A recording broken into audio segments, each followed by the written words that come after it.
I am calling this July 14th meeting of the Traffic Safety and Parking Commission to order. And we will start. Let's see. Are there any announcements, Mr. Wong, before we get started? Or we can just go ahead and go into the Pledge of Allegiance. We can go to the pledge and then we'll give a little bit about the Zoom webinar. Okay. All right. All right. Commissioner Eng, in the dark there, do you want to do the Pledge of Allegiance? Yeah, sorry about that. It's I think it's the sun that's really bright right behind me. So No worries. Great. Stealthy. I pledge allegiance to the flag of the United States of America and to the republic for which it stands, one nation, under God, indivisible, with liberty and justice for all. All right. Thank you. All right, we'll move on to the roll call. Ms. Brewer, can we have a roll call, please? Yes, Commissioner Ing, Here. Commissioner Rebellos, Here. Commissioner Lee, Here. Vice Chair Israelit, Here. Chair Martos. I am here. All right, we'll move on to the approval of minutes. And I was thinking about this. We can actually combine a couple of the minutes into one item, the 14th and the 12th. First of all, were there any updates to the April 14th minutes? No. Okay, how about the May 12th minutes? No. Okay.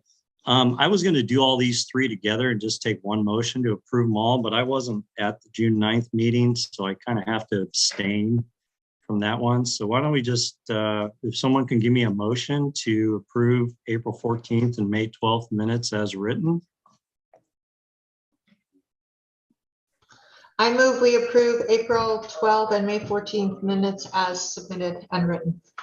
All right, April 14th, May 12th minutes, motion to approve by Commissioner Lee. Is there a second? I second. Thank you, Vice Chair Israelit.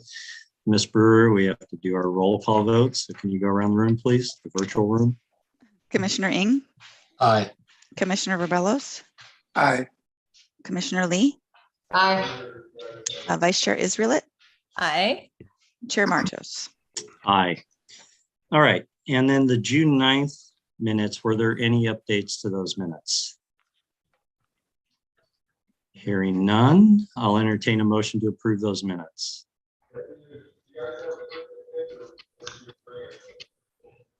Anybody?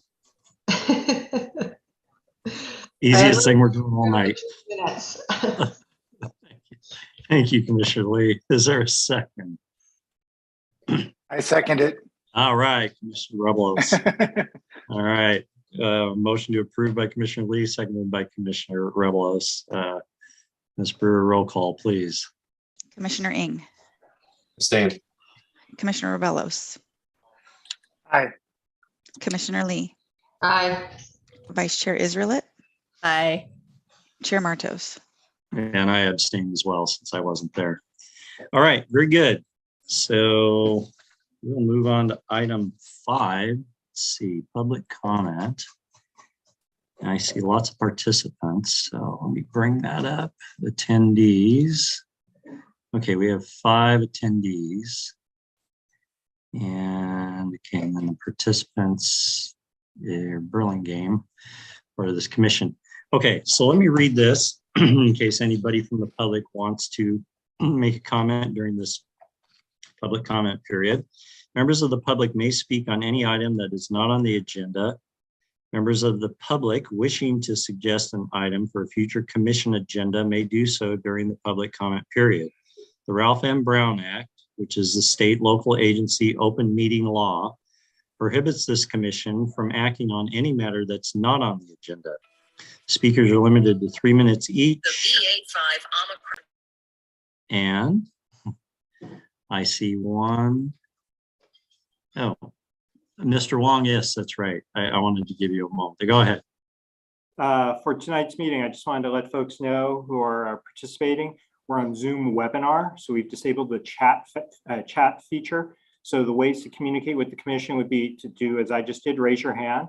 And you'll be called upon, and at the chair's discretion, usually it's about 2 or 3 minutes, you'll have a time to speak, as well as you can provide, send an email, and we'll try to read it if it gets in, at public comment, all one word, at burlingame.org. So with that, I also like to point out that for item 6B, Chair Martos, we do have a couple emails in for that particular item. So- Okay. All right, very good. Thank you. All right, now back to the attendees list. I do see a hand up. All right. Drew, you have the floor and you have 3 minutes. Go ahead. Good evening, members of the commission, staff. Thanks for the time to speak. So I want to thank the city for having the Burlingame grade separation meeting last evening on the aesthetics. And I just appreciated that. I've been trying to follow this project for many years. I just would encourage the city to continue to have some more community outreach kind of meetings, like during this time in these coming couple months, to get, this is the time where feedback can be incorporated in, since the design, I think, is roughly 35%, because by the fall, it's going to be at 65. And as things keep going, it's just going to get harder and harder. And I think robust public participation, you don't have to chase down everyone, but just like, I feel like it's so many times it's a black hole, and where to submit input or what happens and stuff. There was kind of a dry spell of almost, I feel like, 2 years without any meetings. I know COVID was a piece of that probably, but so I think there's things that the public could add, or discussions with the staff or consultants, that they're discussion items that they need going back and forth a little bit on. This is not go redesign the whole grade sep type of level thing that I know some people bring up. This is more like nuanced levels, because there were people that brought up some interesting ideas, I thought, yesterday, but the renderings that everyone's voting on don't incorporate any of those ideas. So in a couple months, it'll be like, well, this is what we got from the voting. Oh yeah, we heard these public comments. So it's a little bit conflicted there, versus we're voting on this, we heard these other public comments, but those public comments didn't have renderings, so we couldn't vote on them. And I just feel like there's stuff here to make this project better. And we're not talking about adding another $20 million to the budget or anything. I think there were things, how the bike path was set up and stuff, a lot of trees someone talked about. I was like, yo, wow, there are a lot of trees. Maybe there's a better way to do some of that. And I'll point out, early public comment on some of this stuff is critical, like in the Hillsdale grade separation. I don't know how you're supposed to know this as a public commenter years ahead, but they put on 8-foot high chain link fences along areas that didn't need them. There just were walls. They could have had a railing. On one side of the racetrack, they're railings. On the other side, they're 8-foot high chain link fences. And it's just like, looks almost like a prison. I mean, it's not that bad, but it's just, how as a public member, I'm supposed to know that in the detailed design to be able to raise that early enough in the project to be able to comment on that, so change could have been done. And so I feel like that's part of just having meetings about things and pointing these out, that those kind of things can get caught, because the way it was told to me, there was no Caltrain spec for a railing on top of a wall that didn't have a sidewalk next to it. So they went with their fence protocol versus a railing with a sidewalk next to it and stuff. So I just point out these things in the sense that this is the time to have a bunch of public kind of community kind of meetings, low overhead, just gather inputs and discussion points and stuff to help improve it. I think it's got a lot of great things already going for it. So thank you for letting me speak. All right. Thank you, Drew. Appreciate those inputs. And Mr. Wong is the project manager, so I'm sure he appreciates that as well. Are there any other members of the public that want to speak on an item that's not on the agenda? Chair, I have an email for a non-agenda item from Mr. Velasco. Okay, go ahead. Okay, so it says, good evening, commissioners. Thank you very much again for advocating and approving the new stop sign at Oak Grove and Ansel. The new stop sign has made it so much safer to traverse that intersection on a bike, as a pedestrian, and even a driver. Those stop signs, along the ones you approved in 2020 at Paloma and Sanchez, has significantly improved safety in that corridor connecting our neighborhood to downtown. I'm also interested in getting updates on the California Drive Bikeway project between Broadway and Oak Grove. What percent of the project is it at? And if and when it's still committed to coming back to TSPC or council. A suggestion perhaps is to make that project, as well as the Burlingame Station project, be a standing item on the engineer's report. So folks who need to see and know the update can see it. Otherwise, folks are prone to forget about it. Out of sight, out of mind. I'm interested as well in the Bike Boulevard project on your agenda, but there's no proposal on the website or on the agenda to review. So regret that it will be impossible to digest tonight's presentation and be able to give thoughtful feedback. I hope the presentation is made available to the public. And just like the aforementioned projects, that the project website is updated as to scope, timeline, and next steps, so folks know what is going to happen next. Thank you. All right. Thank you. Is there anything else? Public comment? Okay, good. Then I will close public comment. We'll go on to item 6A, which is the community BPAC, informational only. Do we have anybody from the BPAC that wants to speak? There was no meeting today because our chair is in Italy, so we decided to postpone it. So there's no meeting. All right. Well, it's about 3 in the morning in Italy. She didn't want to conduct the meeting. No, thank you. But BPAC, I think, would like to see the updated staff report on the, we had chatted about it, on the bike boulevards, because there was nothing on our agenda that clarified what was going to be discussed. So I know they are interested in seeing that, as was mentioned earlier. So thank you. Yep. Okay. All right. Very good. Then speaking of the bike boulevards, Mr. Wong, item 6B, you want to take it? I will take it. I don't think there's anyone else that will be taking it. It's your project. I hope it is. Go for it. So let's get the screen up. Oops. Stop that.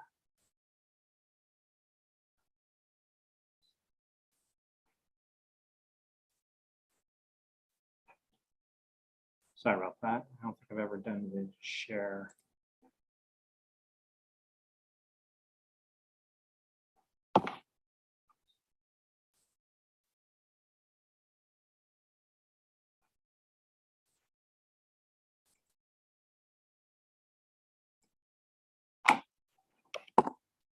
All right. Thank you, Chair Martos. Tonight, we'll be talking about the neighborhood bike boulevards. It's kind of, we've had this discussion at a couple previous meetings. Hoping to wrap it up tonight, but to address one of the emails that came in, we understood the Community Bicycle Advisory Committee wasn't meeting tonight, and they weren't going to be able to see this. So what I've already emailed their chair, Ms. Beatty, and indicated they can provide us comments up until the 28th that we'll take in. And then I also shared with her the link of where she can watch tonight's presentation, or the rest of the group. So they can provide some comments, and they do have time. So if that's the case. And also, before I get started, I would like to actually thank Ms. Beatty and Mr. Valesco for inviting me for a bike ride sometime after our last meeting, and going through some of these locations and just getting more feedback. Not that I haven't ridden those streets before, but it's always nice to get that. And I also like to thank Commissioner Revelos, who at last meeting kind of pointed out that this project is, it's not the California Roundabout, it's not California Drive bicycle improvements. It's a quick build project, right? We're trying to use, and we'll go through some of that, trying to get things in sooner than later with what we have. So with that, I will get started, and we'll start with this. This is most of you may have seen. It's an excerpt from our old or existing bikeways from our 2020 bike ped master plan that council approved. So just taking a quick look at this, you can see we've got some gaps in the north-south, and we don't have a lot of east-west connections. So forgive me for doing this, and hopefully I don't need one of those disclaimers about flashing lights, but here's what we have planned. These, especially in purple, those are the class 3 facilities we're looking at adding as we're talking about tonight, the bike boulevards. just to show you that there's a lot of additional roadways that we're going to be doing, not roadways, facilities that we're going to be doing. So how we get these in, we've talked about this at a previous meeting. A lot of it's grant funding, whether it's federal, our One Bay Area grant, which we've been successful with, the active transportation grant, which we haven't been as successful with, but those are types of federal grants we talked about last time. And then regional, Measure A, Measure W, the TDA, Article 3. We've been very successful with those, and we continue to be. So those are the ways we can get grant funding for it. Another way we fund it is during council, a particular project is proposed, and council dedicates general funds towards that. And they do that typically during their, Chair Martos will know better when their goal setting session is, but earlier in the year where they talk about them, they get feedback from the community as well as staff. So, and then lastly, that we try to get some of these projects in our CIP, capital improvement projects. And for these projects that we're talking about for bikes and pedestrian improvements, it's done mostly through the annual resurfacing project and annual sidewalk project. That's when we try to get it. Some of the others are water and sewer projects. Those funds are identified for that particular infrastructure. So we try not to jeopardize that or confuse it, because those by the voters have said that that's what they wanted on that. So moving on from our last meeting, some of the feedback we got back. Again, the big one, that these should be quick build projects, what we're talking about right here. Part of the previous meetings that we've had, we've shown you a lot of different things, the 444 crosswalks, the bicycle slots, some things. And we needed to go through those because those were, we had gotten feedback also that we want the bike boulevards to be more definitive, distinctive. So those were some of the things I could have done, but based on the feedback we've gotten back, we're gonna make it a little bit more basic and a little bit more straightforward. At that meeting, we also heard speed cushions from the neighborhood for traffic calming. But on the same flip side, we also heard about concerns about speed cushions from a bicycle community as you go over them. So just things that we're trying to balance. Last meeting, we heard concerns from the bicycle community about, they wanted at the intersections. That was over their concerns because you've got conflicting movements potentially happening. You've got many movements happening, pedestrians crossing, vehicles turning. So that was something they were very concerned about. And then we also heard, trying to maintain the on-street parking that's out there and definitely not implementing new restrictions. I think you'll see what we have here. And then consistent facilities, something we tried to do because we were trying to squeeze wherever we had. On some ways, we've got wider streets. And so even though the previous street was a little narrower, we tried to upgrade the facility there. Rather than a class 3B, we tried to add a class 2 bike lane there. But we also heard that folks want to have consistency through the project. So we've tried to take that into account too. So a couple things we'll look at. So what we're looking at, we're proposing a phased approach to implement these class 3 bike facilities or bike boulevards. We'll call the first one phase 1 or the minimum, which will go in, and these can go in immediately, followed by phase 2. A lot of these you've seen already in the previous in previous presentations. So the first one would be obviously something new that was new to some of you folks, but it's the greenback sharrows. Especially if these are done under the or if it's an individual project, they go in with the other improvements. But if these are done as part of our CIP projects, using the bike ped master plan of those locations and knowing that this is what the community supports, we can just go ahead and put those in the plans from the get-go. And that saves our CIP group. It makes it more efficient for them because they can just put that on the plans. All they do is look at the bike ped master plan, see that that's identified and put this on there. So it helps them to keep on schedule and allow us to get better pricing so they can get their project out. Once those greenback sharrows are in, public works staff, we would follow up with, the red curbing at the intersections to improve the visibility, additional signs, whether, the bike route signs or including stop signs at some locations. We can do that review. So that's the minimum. And that's something consistent to what we have on the existing class 3 facility on Laguna, where we have signage. We've got Sharrows. I don't think they're necessarily greenback Sharrows, as well as we made a couple of those intersections. I believe it was Lincoln Laguna. We made them all-way stop control to allow cyclists to go through there a little easier. The phase two, a lot of those we talked about last last meeting. You know, speed cushions, edge line striping, traffic circles, channelizers, any of those, the 444 crosswalks. This approach we're talking about doesn't take them away. We're not getting rid of them, but they're still in the toolbox, but they're not going to be the ones we throw out there right away. So if we find that the phase one improvements aren't meeting the achieved goal, meaning slowing the speeds down for the vehicles, bicyclists aren't as comfortable, then we can introduce those like the traffic circles, speed cushions, any of these. So what we would do, we would go out to we would target, for example, from the last meeting, we got a lot of feedback from the folks on Carmelita that they were seeking the speed cushions. So in this particular case, we would go out and just do mailings, whether it be a website, send self-addressed stamped envelopes so we can get some return of just that corridor, not everywhere in the project, just that corridor, and get feedback. And hopefully at that time, no different than I think when we worked with the folks on Sanchez to do traffic calming, they got a little excerpt of what it would be.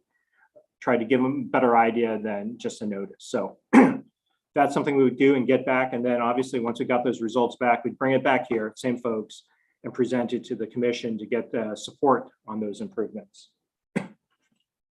So let me pause for a sec. So that's the phased approach we're talking about. Now we'll kind of show you how those improvements fit in with what we're talking about, Paloma, Sanchez, Carmelita. So we'll start up at the north on Mills. So what we're looking at here is any of the existing crosswalks we get, as you can see here, they get the high visibility treatment. In this case, it looks continental, or it could be a ladder, it's existing. We typically do that so we don't have to do any grinding. We just add the lines as opposed to this, what you see here is a continental. There are no side lines here, but in this case, there will be. It's just the way it was drafted up. And here are the greenback Sharrows. We put those along those class 3 routes. So this is basically what it would look like. This is a minimum. This would be their bike boulevard. Different when we get to some locations from a regular class 3 because we have greenback Sharrows and there would be some other improvements. Let's move to Grove. Again, you can see on Grove, the existing crosswalks, marked crosswalks are now enhanced with the high visibility treatment, and we've got those greenback Sharrows again. Cappuccino, this is one that there were some different things on. So looking here, as you can see here, these Sharrows are slightly different than the other ones. We've got a narrower roadway here. We've got about 28 feet from face of curb to face of curb. So what we propose is this, bi-directional Sharrow that's butt up to indicates that bicycles are traveling both directions on this roadway, just to give people an idea. In addition, we do a review at some of the intersections where the bike boulevards are, and we'd add additional red curbing or try to improve visibility for both pedestrians and bicycles and vehicles, so they can see oncoming traffic, but for bicycles to keep it clear in case there's a cyclist coming down. And here along Cappuccino, as we approach Carmelita, we'd go back to the single Sharrows, in this location, it's one way. This is one of the areas where we removed the class 2 facility that was on there. And we've gone back to the basic Sharrow. So it's a class 3B. That's seems a little more straightforward. Again, it's that consistency that we were seeking. Carmelita. Paloma. Here we have a little bit more going on. In this particular case, the intersection of Carmelita and Paloma, we would go with an always stop here. Currently, Paloma stop controlled, but we'd have stop controls on Carmelita as well. And again, as we're going through this intersection. Because it's always stop controlled now, we can go ahead and enhance all of it with high visibility crosswalks, and which would be consistent with what we've done in Lion Hope. If you see high visibility crosswalks at the entire intersection, it's going to be an always stop. It's just to give you that, trying to get you used to seeing something, so you'll get better compliance. This is similar. Again, Paloma, it is a stretch. It takes you all the way to Oak Grove where it ends. It goes by, I know there's a small park, but it is also, Paloma also puts you right out there to El Camino, or sorry, McKinley Elementary. And this is the same treatment, always stop control, that's also at Paloma and Sanchez. So it'll be mimicked here. And then we have Carmelita.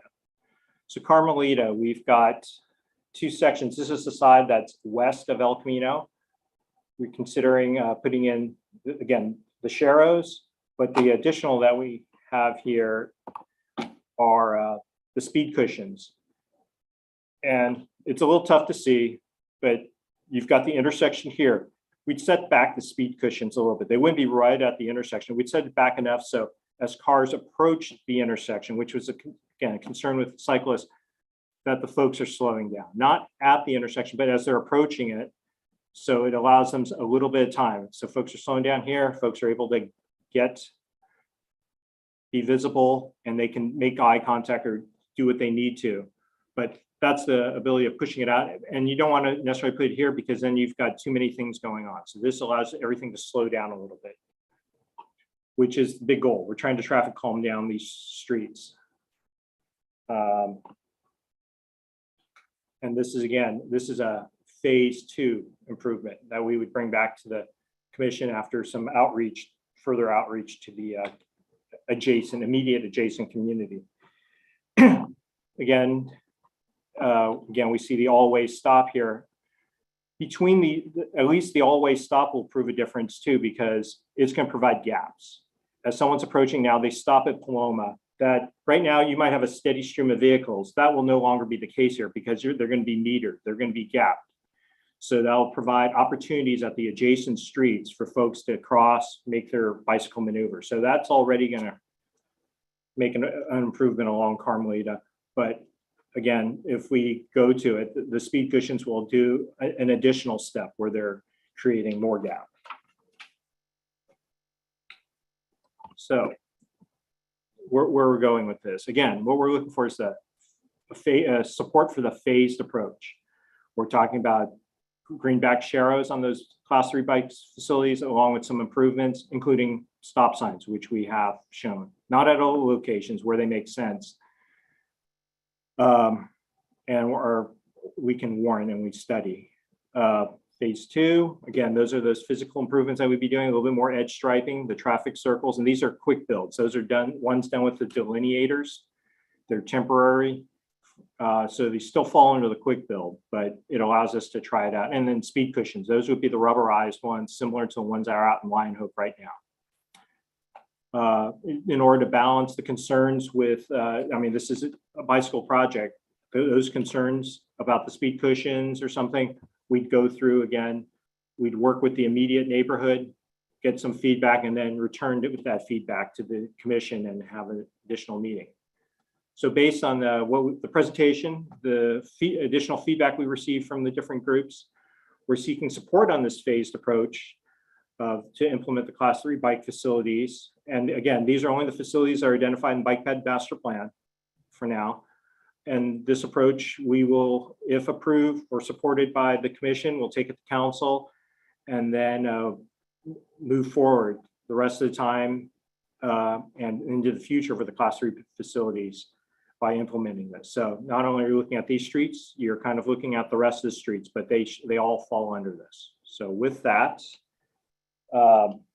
we can go ahead and take questions, and you guys can provide any feedback.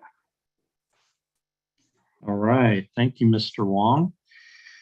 Okay, so commissioners, to keep this organized and efficient, what I'd like to do like was done last month, is let's just allow the commissioners to ask questions right now. And then I'd like to hear from the public after we're done asking all our questions. And then to wrap it up, I want to have the commissioners weigh in on their opinions on all this. And then we'll move it to a vote on what we support or not support. So with that said, does anybody have any questions, clarifying questions for Mr. Wong, any of our commissioners? 1 second. Let me go back to that. Okay. Any hands, electronic or human? No. All right. Oh, wait. Commissioner Lee, electronic hand is up. Go ahead. Thank you, Chair. As I mentioned earlier in the week, I would have liked to have seen these suggestions and proposals far earlier than now. I'm finding it very difficult to consider Cappuccino, any of these, and certainly Carmelita deserves a lot more time and effort than what this is giving it right now. So my question is, where are the stop signs being proposed specifically? And what are we doing to reduce traffic volume, particularly on Carmelita? Because the difference between a class 3 bike facility and a bicycle boulevard, which is a much newer term and phrase and system of bicycle travel. The difference is that on bicycle boulevards, bicycle travel is prioritized. It's not equal, it's prioritized. And the mission is to reduce the speed of the motor vehicles between 20 to 25 miles an hour, and then to reduce the volume.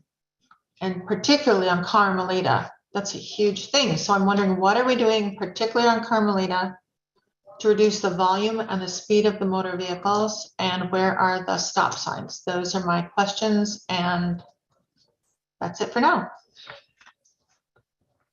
Through the chair. All right, thank you, Commissioner Lee. Yes, so the stop sign, the one stop sign will be going in, it will be the one at Paloma and Carmelita. That'll be an all-way stop. Currently, it's only stop controlled on Paloma. That was the one. Again, this is a collector roadway. So, and I'll have to think back to the counts, the traffic volume, but we're not in excess here. We're not over. But this particular roadway, it serves to carry some of the traffic because Broadway, it's the balance. It's the reverse of Broadway to get folks to and from. So with that, we're looking at reducing the speeds along this roadway, and hence the speed cushions would be the next one. So for this particular project, since we've previously introduced the speed cushions and we got a lot of feedback the last time, as part of this, we would jump to phase 2 improvements along Carmelita, because that's the feedback we got from last meeting, and you guys will hear some other feedback through the emails to see that folks have commented on the other streets. You can see how you would like that. But for definitely Carmelita, we would do the targeted outreach and get their feedback. But we would still, in the meantime, if we get the support, we'll go ahead and put the greenback sharrows where they are identified in the plan. But those are the response, right? Yep. Thank you, Mr. Wong. Any other questions from commissioners? May I ask another one? You can, yes. Oh, wait. Commissioner Rebelos has his hand up. Sorry. I'll come back to you, Commissioner Lee. Go ahead. Thank you. I Commissioner could yield to Commissioner Lee. No, we go around the room. All right, okay. Someone gets their first opportunity before someone gets a second opportunity. Go ahead. No worries. Thank you. So I thought I knew what was happening, and then I got confused. So I just have a couple of questions about clarification, for clarification. So are we, it sounded to me like there's 2 phases, which I got that, but on Carmelita, is the always stop coming in phase 1, or are we just jumping to phase 2 straight to phase two. Through chair, yeah, sorry about that. Yeah, as part of this, the stop signs would be part of phase one in this particular case. Sorry to confuse it. It's just because a lot of this was introduced last month and folks are supportive of it. So we're trying to, it's tough to rein it back in, but it seems legitimate. If folks are supporting the speed cushions, we can put them in if they're on a particular project, because it serves both the traffic calming and it reduces this, further reduces the speeds. So. Okay, thank you. That's all I had. All right, Commissioner Lee, go ahead. Another question. Yes, thank you. I'm particularly concerned with Carmelita. I was reviewing the public comments from Mr. Johns at our last meeting, and then Christian and Erica Riley, very concerned about the speeding, on Carmelita. And so I think BPAC was talking about, would there be speed bumps every block being considered? And then what about west of El Camino on Carmelita? Are there additional stop signs and speed bumps west of El Camino on that? And BPAC was suggesting that in order to reduce the speed of the motor vehicles very passively would be to squeeze them and allow parking on both sides. So increase the parking allowed on both sides of Carmelita, which would greatly, it might deter some people from using it as a cut through, and then it would greatly reduce the speeds. And so has there been discussion and thoughts and actual studies on allowing parking on both sides? And then what about speed bumps every single block so that everyone had to go much slower? I guess that's what I have about the parking on both sides. I bet it would make the residents happy too. Through the chair. So as part of the phase two, that's where we could discuss those portions. Obviously the speed cushion, there would be at least one every block. That's part of it, because that's the way it's set up for the areas that we put it on in Lion Hope, where there was probably a couple per block, and that's what seems standard. You want to try to get folks to slow down, not just put one in the middle of the block, usually a couple, but we'll look at that. Then that's what was shown on these. As far as parking, again, that's something when we do this targeted polling survey of the neighborhood, we can look at that. But again, there's trade-offs with that. Some areas will have to increase red curbing, because right now I've been out to some of those locations west of El Camino, and if you're on the south side of the street and you're looking, you've got pretty good visibility because there are no cars on that south side. But on the other side, we've had to have some red curbing. But again, that's something that could be on the table. We're not discounting that. But as understand there are repercussions, the unintended consequences. You don't want to divert vehicles elsewhere. So you want folks to slow down. You do not want them to diverge to another street, because then you're just pushing this to someone else. And again, Carmelita, especially the section east of El Camino, it's geared to take some of this with those parking restrictions. That's why those were in place on half the side, because folks are trying to get into 101 and then return from 101. So. Yes. So just to clarify, the speed cushions, how far west would they go every block? How far are you considering it as staff? How far up the hill? So the project, let me share screen one more time.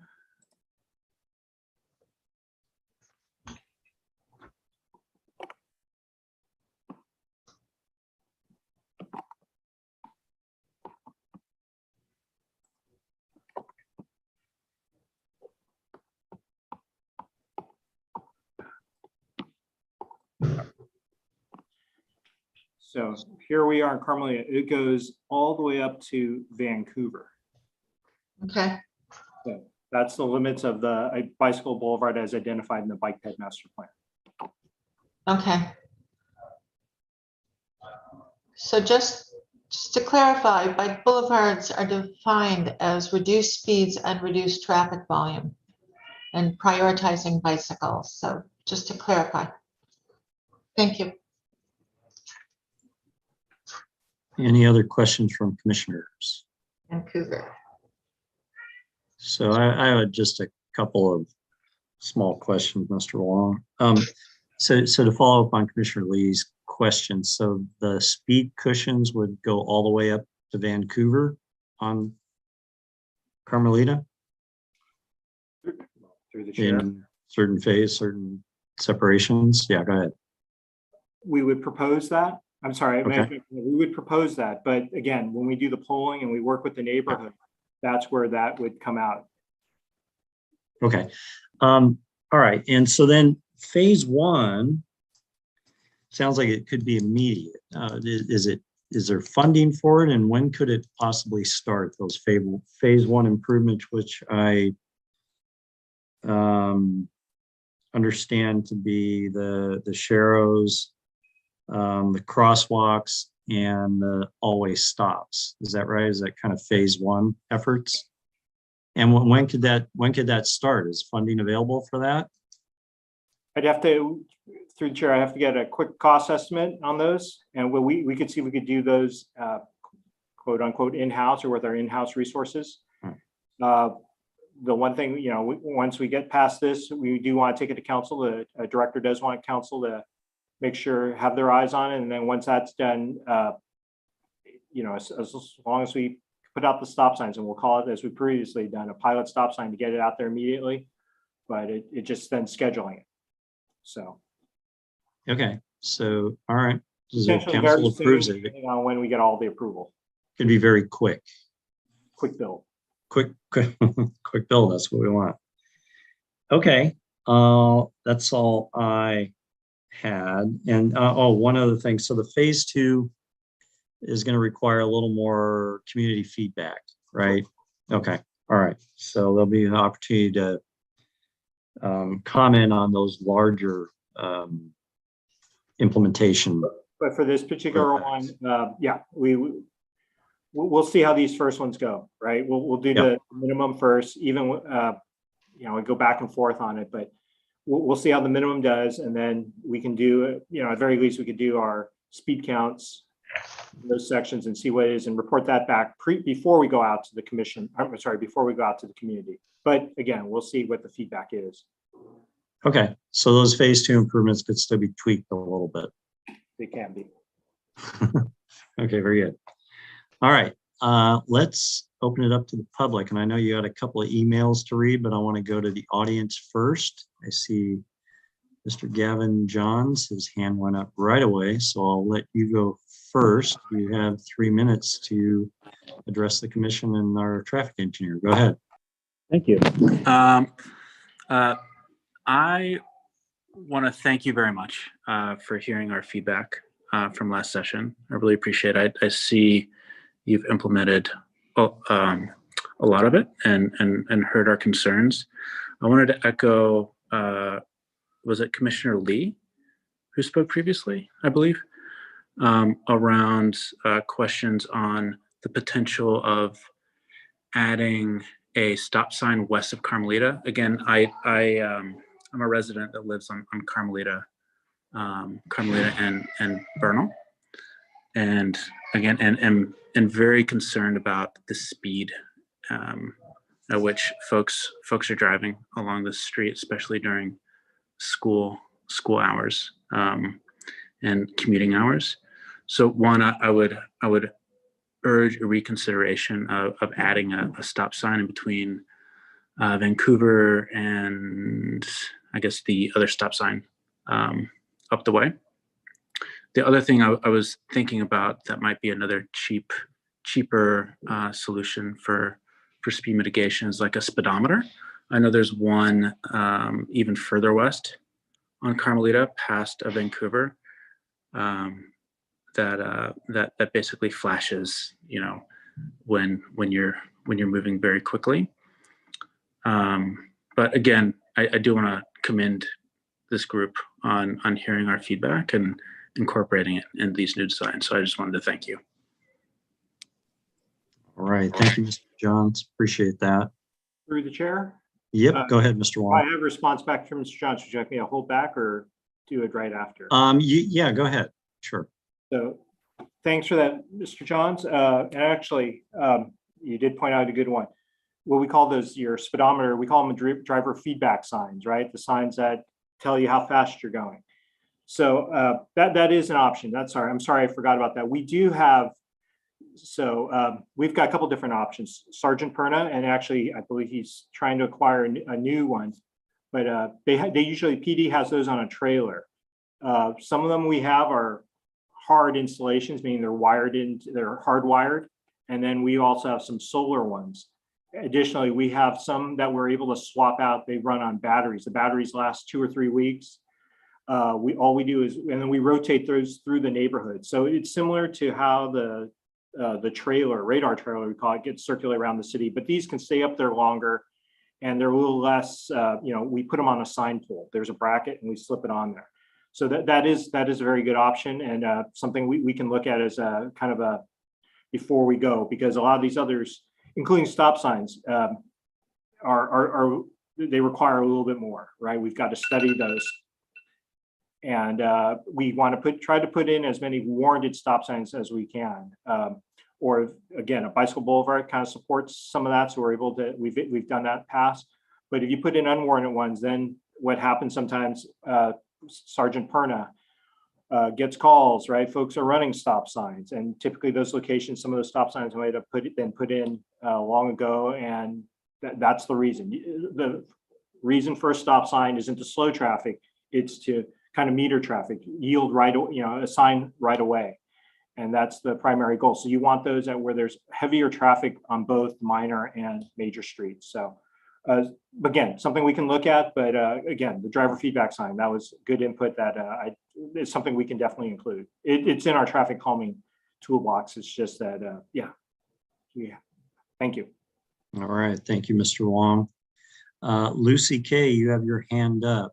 You can address the commission and Mr. Wong for 3 minutes. Go ahead. Hi, I am a resident of 20 years. I have a 5-mile walk every day as a commute. I'm a walking commuter, so I get an opportunity to watch traffic and bikes and such.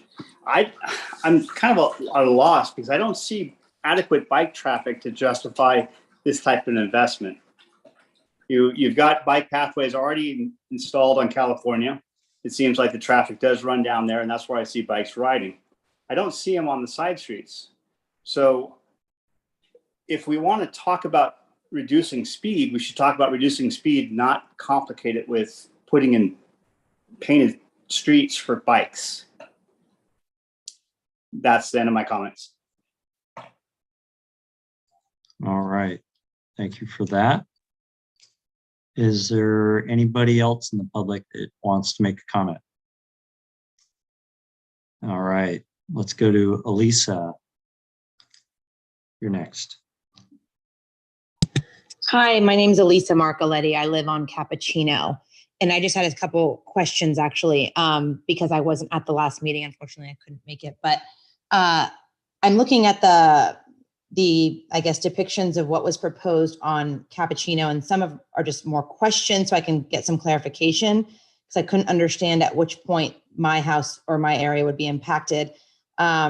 I'm at 1315 Cappuccino, so it's the corner. It's 3 houses in from the corner of Cappuccino and Lincoln. And so I was just more questioning, first of all, that's still going to remain two-way street. I just want to make sure that's correct. And then, because I saw one sign or one photo that looked like a rendering with a one-way, and I wanted to make sure that that was just the other block. But also, are these green arrows, how many are on each block? And then are those the location subject to change?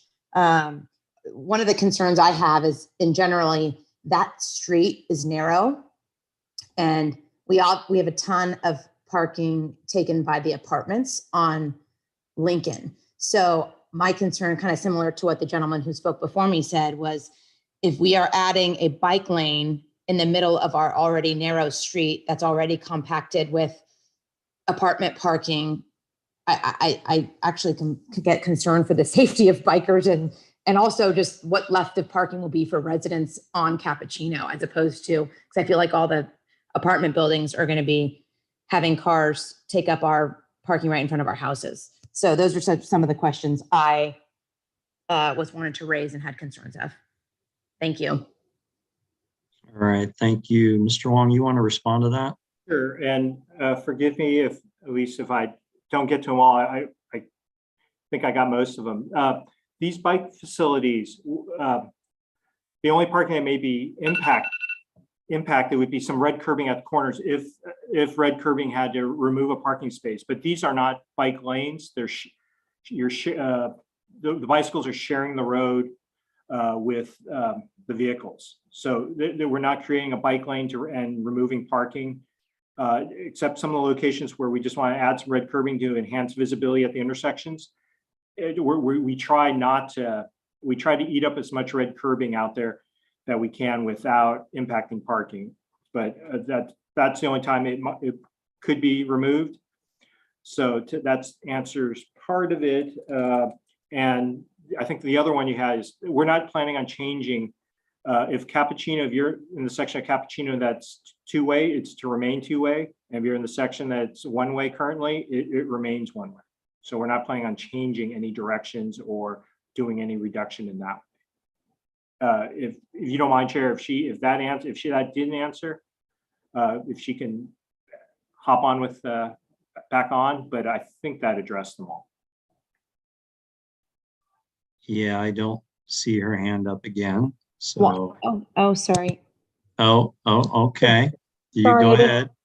I didn't know I had to raise my hand again. I apologize. How many of those Sharrows, and I'm sorry, I misstated my concern. I shouldn't have said lane, but because it will be shared, but it does get busy on that street because of the narrowness and the people coming and going from Lincoln. Because I feel like Lincoln's often used as a secondary, just like Carmelita. Lincoln and Carmelita are both secondary to Cappuccino. And so that traffic gets crazy there. But how many of those Sharrows would be per block? Is it like 3, 4? Does that depend on the block? So when we try to introduce them, let me go to, let me just stand Cappuccino. For Cappuccino, potentially we could just have one, usually it's up to 2, one after the intersection. So as you make a turn or you're crossing an intersection, you see it, so you're on the right path. And then as you get closer to the next intersection, you see it. So typically 2 per block. In this case, if it's one of the narrow streets where we've got 2 side by side, we'll count those as 4 on block, 2 for each direction. Does that clarify it? Yes, Okay. Yeah. And again, it's to make them, I mean, these do pop, but it informs the motorist that this is a bike facility. So, try to be aware and, slow down, because you should expect that there'll be cyclists on this route. Understood. Is the red curbing, how long are those on each corner? Is that the 7 feet parking lane? And that'll be a kind of a case by case basis. And we'll go out there and we'll take a look and we'll see how much our first cut, whenever we add some red curbing at corners, improve visibility, take up as much, because we know most areas in Burlingame, parking is heavily impacted, right? We're not trying to do that, but we also need to try to get some visibility. So we try to balance the two. And if it is parking that we have to remove, we bring it back to this commission. We put a notice out there informing that the space, for a particular reason, is going to be red curbed. And if you have feedback, please bring it to the commission and allow the commission to kind of weigh in and just so it's kind of an open process. So we're just not taking away, reacquiring it, I guess, since it's our right of way, but yeah, taking away the parking space. Does that make sense? Yes, thanks. All right. Let's see. Drew, your hand is up. Go ahead. Hello there again. Thank you for the opportunity to speak. That last slide was actually one of the points I just want to address, in the sense that my thought is the double green boxes that are next to each other. Yes, that you space them maybe a foot apart. Maybe it's the width of the template that sprays it on or something. So there's a gap. When I look at this, I think it's just like a green blob on the thing. So I think it loses some effectiveness because they're right together. But I totally understand why you're trying to have them close together because it's a narrow road. So would advocate maybe just a little bit of space. I don't know, 6 inches or a foot, or maybe the template, like I said, for it or something. That way it'll help with the painting. So that was one, that's probably my number one kind of feedback comment. The other is like on the high, I think these are high visibility crosswalks. This is more generic. The city of San Mateo has had these in some places and stuff where I've been able to kind of sort this out a little bit is not necessarily to have the perpendicular lines across, like I don't know what the standard is exactly on that, but I've seen intersections where there's perpendicular lines, these high visibility, and then there's a stop bar on top of it. And people blow through the stop bar to get to the crosswalk, essentially, because the stop line gets lost with the perpendicular line and that's kind of on both sides of the high visibility. So it's like not having like a stop bar and then the perpendicular line at a stop kind of thing. And then I've seen some other places where they use the high visibility and there's no stop, like on that particular direction. They don't have the perpendicular, which I think is great because it gets really confusing. And so people don't stop in the right places because there's all these extra lines. So I do like the high visibility. I think they're great. And then the other kind of question was, I had to look it up and I don't know if got it right, what a 444 crosswalk is, because that's a new term for me. Learned something new tonight. And when I had asked at some meeting maybe 2 years ago when I saw this, it wasn't a Burlingame meeting, but my impression I got was it's in part related to, if I've got the right thing, it's like a high visibility, but split in the middle somehow, if I've got what that is. That in part is based on sight impaired people in the area or something. So I'm assuming in part that's driven from, that's kind of a requirement to deal with residents or something. So it's not like people can kind of say, well, we kind of don't want it. It's like, there's some kind of like, I'm forgetting the word right now. You need to follow basic procedures. It would be like the stop signs. You don't put them up in the wrong places. There's a word there that I'm escaping me at the moment. So any clarity on what a 444 is or something, or what that was about. So, and again, thank you very much. Chair, yeah, the 444 is exactly that. If you take a look at these high visibility, there would be a break in between each of these lines. So there would be, for each line, you'd have 2 segments. And in addition to that, and this is, I think, where some of the folks in the cycling community, there are reflectors that go in front of it. Again, just another thing to break up the smooth pavement as you're going over. So that was a concern for some of them. So again, we're not proposing any of that at this time, and potentially in the future, but that's just in the toolbox. It's not like that's the next step. So. Thanks. All right, very good. Thanks, Mr. Wong. Let's see. Back to my panel here. Elle Burrows, you're next. Wonderful. Thank you for allowing me to ask my questions. I have 2. My name is Lisa. I live on Grove Avenue. So one clarifying question, is the crosswalk that you are putting in or proposing at Cappuccino and Grove, is that also an additional 4-way stop, or was that just crosswalk? So that's my clarifying question, just out of curiosity. And by the way, I think this is fantastic. And I love specifically because Grove is such a thoroughfare. People come down Hillside and fly down Grove Avenue. It's dangerous as they go flying towards the freeway and whatnot. So I think, anything to make it safer and more appropriate for both cyclists and pedestrians is fantastic. So I was curious about the stop sign. The other thing, though, that I had a comment about is if you've considered fire trucks use Grove Avenue. It's one of the joys of living on Grove.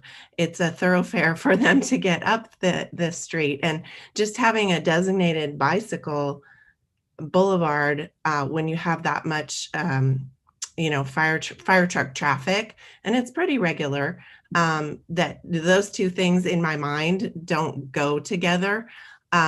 If you're increasing the traffic for cyclists and then maintaining that same level of thoroughfare for safety vehicles is just like kind of scary to me. I just wanted to know if you'd thought about that.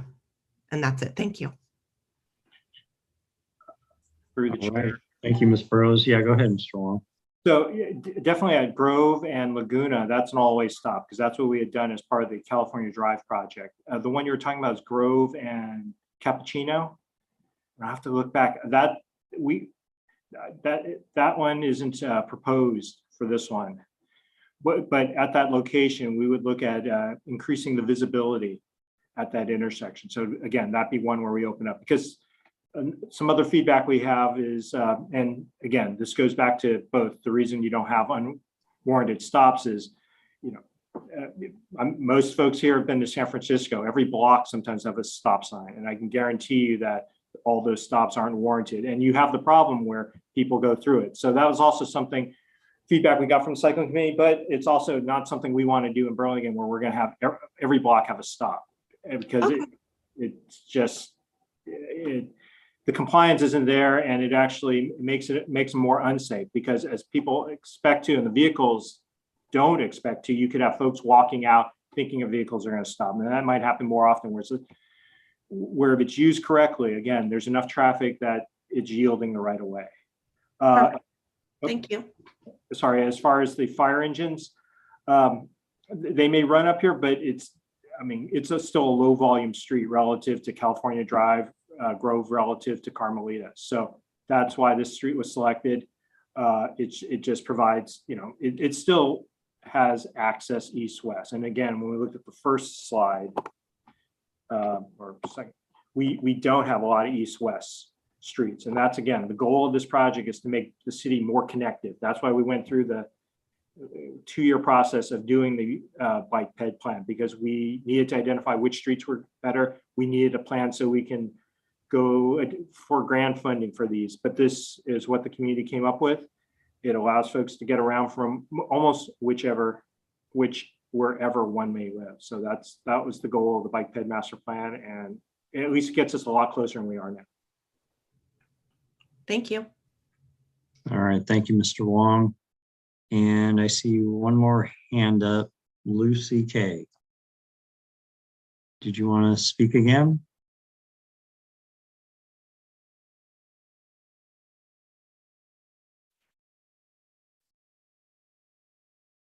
I'm going to assume not. All right, so I'm going to close public comment, and we will go on to commissioners' comments. Who wants to start? Through the chair? Yeah. Oh, you're right. We have emails. Yes, yes. Please read the emails for us, please. Yes, so I have 4. The first one coming from James Warren. I am in full support of creating bicycle boulevards as proposed by the TSPC. I live on Paloma Avenue and witness most cars speeding down the street on their way to Broadway. I'm concerned about my daughter and other children who live on Paloma Avenue. Thank you. This next one comes from Tom Feeney. I am primarily interested in the 1200 block of Cappuccino, which is a narrow one-way block between Lincoln and Broadway. I am 100% in favor of traffic calming and reduced speed on this street. This is because, 1, there are numerous families who live on or near this street and who would like to see it used for biking. 2, Cappuccino from Lincoln to Broadway is currently a major safety problem for children and other residents, as well as a major inconvenience due to noise and speeding. There are 10 to 20 cars per hour that speed along the street at 40 to 50 miles per hour, sometimes going against the one-way street signs. This is because drivers going south on El Camino use the left turn at Lincoln and then dogleg on Cappuccino to Broadway as a means to avoid the left turn at El Camino and Broadway. It is being used as a major thoroughfare to the freeway. Many of these cars are speeding and frequently playing loud pounding music on the car stereo. My first recommendation is for the police department to post a patrol car on the street. They could earn a lot of revenue from the tickets and might save a few lives in the process. In my opinion, only speed bumps and no through traffic signs will slow down the Cappuccino traffic. Slow signs and pavement markings will not do it. These drivers don't care about rules and regulations or the safety of others. Next email is from Catherine Gamlin. To whom it may concern, I have lived in the same house on Paloma Avenue since 1981. Over the years, our street and our neighboring street, Cappuccino, have become extremely busy as Carmelita has become a main conduit from Hillsborough and west side of Burlingame to California Drive. Every morning at rush hour and school delivery, I find it very difficult to get across Carmelita to start my morning walk. The increasing density on the 1000 block of Paloma Avenue leaves many neighbors with no place to park at days on end. Also, two cars passing each other cannot pass safely. One always must pull to the side. This same situation goes on all day and night on Carmelita. How would anyone safely ride these streets safely? My serious concerns for this bicycle plan is twofold. If we add bicycle lanes to our street and several others around here, I absolutely do not believe that anyone will use the bike lane because of the density of traffic and cars. We cannot fairly be asked to not park on our street. There are no alternatives for us. I propose that you choose wider one-way streets for bicycles and please not make safety even more difficult for all of us. Thank you for your time and consideration. The last email comes from a Sheila Krakow. I haven't read in full the excellent bike facility report, but I have listened in on previous Zoom talks. A few concerns. I am opposed to green paint on neighborhood streets along Paloma and Cappuccino, as well as possible bollards. I do not think it fits the aesthetic of these streets, especially when a few blocks away is the California Drive bike pathway. If you are that kind of rider, use that corridor. Put some bollards and green there to advance that corridor's safety. As an avid cyclist and one-time bike commuter to San Francisco, I love the idea of an alternative bike route for leisure, family, or solo rides, away from the two-lane California Drive and El Camino corridor. However, your very own report shows groups of cyclists riding abreast, which is the norm, as also is riding middle of the road. I see BIS students riding in packs, as well as families. Also, solo riders use middle of right side of road.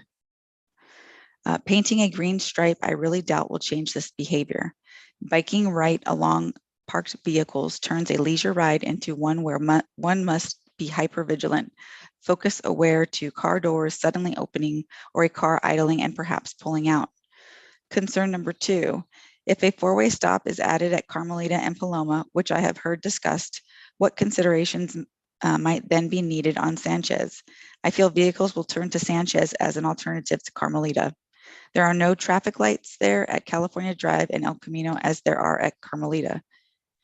And a nursery school is at both corners of Sanchez and San Mateo Drive. Thank you for your consideration of these concerns. And that's it. All right, thank you, Ms. Brewer. All righty, so we're back to the commissioners for comments. Who would like to start? I'm happy to start. All right, Vice Chair Israel, go ahead. And it'll be short and sweet, but I think that the plan that you've presented this evening incorporates all of the things that we wanted to see after our discussion last meeting. So I don't have anything that is of concern to me. It all looks great. I'm very happy with the outcome. That might be the easiest comment of the evening. Thank you, Vice Chair Israel. Any other comments? Okay, Commissioner Lee, go ahead.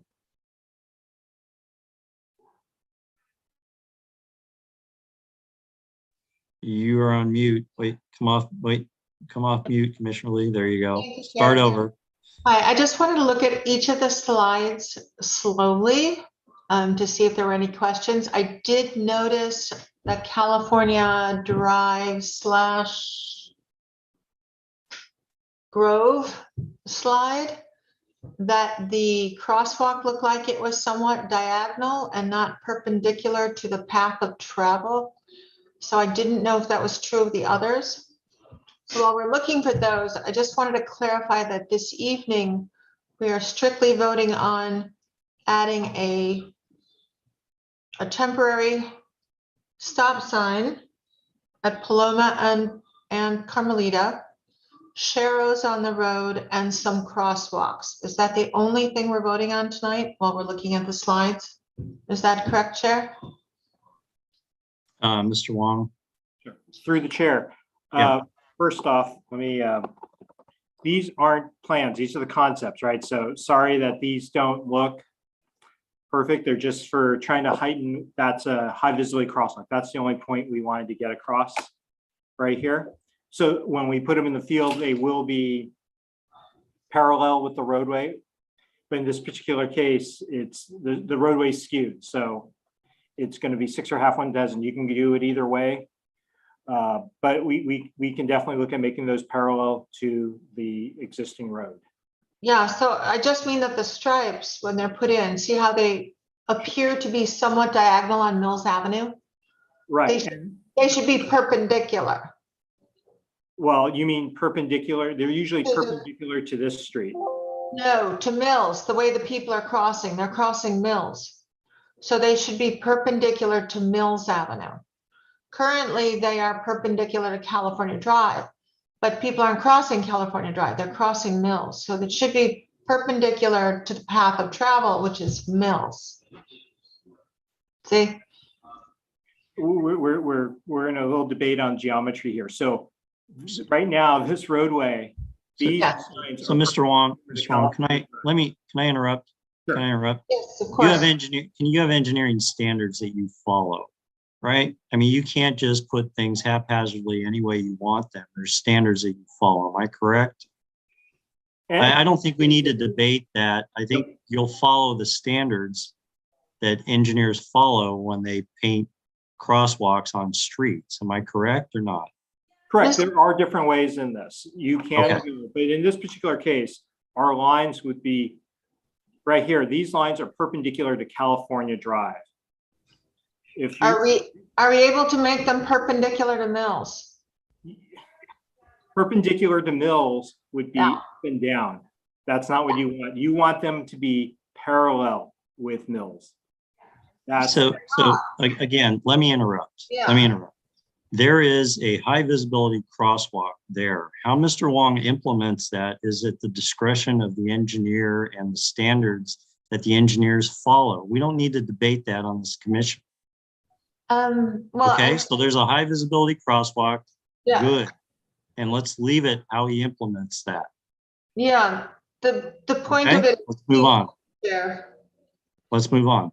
sorry. Was there another question other than that Well, I crosswalk? just wanted to look at each of the slides slowly because we went through them so quickly and I haven't had a chance to look at them in advance of this meeting. So And could we that's just fine. slowly That's scroll through them? Yeah, and that's then- fine. Go ahead. My other question was, are we just voting on adding these new crosswalks, sharrows, and one stop sign tonight? Is that what we're voting on? So, through the chair, tonight we were looking at voting on the process, right? We're talking about phase 1. and Yes. As well as phase 2. That's one. And then if those are supported, we would take it to council, but then this process would be used to implement these improvements on these streets in the upcoming future. Okay, yes, sorry. I'll go over it. Is phase 1 just crosswalks, sharrows, and one stop sign? Is that phase 1? Or is there anything else I'm missing? Phase 1 are the sharrows. And as part of this, yes, we're looking at implementing or enhancing the existing marked crosswalks. And that's what that's all we're looking at this point, and red curbing. Through the chair, sorry, I realized I didn't, Can you allow me just a minute? I have to grab my adapter. I forgot I did not plug in. Yeah, I just did the same. Is That the sounds very stop kind. sign on Carmelita at Paloma, is it Paloma? Also part of phase one? Yeah, I had the same question. Let's wait for him to get his Okay, charger for his laptop. Yeah, I was wondering about stop signs as well. I thought they were part of this phase one project. yeah. Wait for Mr. Wong to come back. So while we wait, the perpendicularness affects also the way the cars drive across the stripes, and the paint wears out much sooner if they aren't perpendicular to the path of travel of the cars. So it wears the crosswalks down a few years earlier, which is one of the reasons why continental crosswalks are favored, because the paint lasts longer, but not if the paint isn't perpendicular to the path of travel. Okay, that's good background information, but I trust our engineer that he will implement them correctly. Now, Okay, for us, the concept is that there is a high visibility crosswalk at that intersection. We don't need to debate it. Okay, so Mr. Wong, Commissioner Lee had a question about stop signs in phase one. So in this, yes, in this case, we are looking at addition of stop signs on Carmelita at Paloma, on Carmelita. That's the only location. okay. Thank you. Then can we just browse through the slides slowly? It's just a lot to look at right now.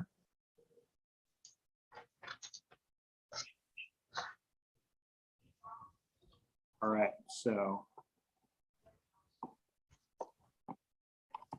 here's Mills. Okay. Again, we'll do Grove here. It's just a section, the only sections we have of a Grove that's on here.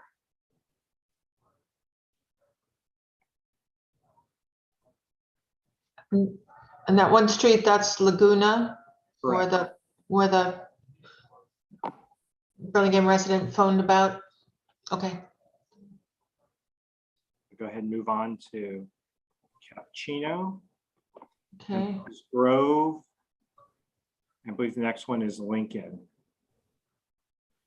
And that was, we had received, this is where, again, it's a very narrow section, 28 feet.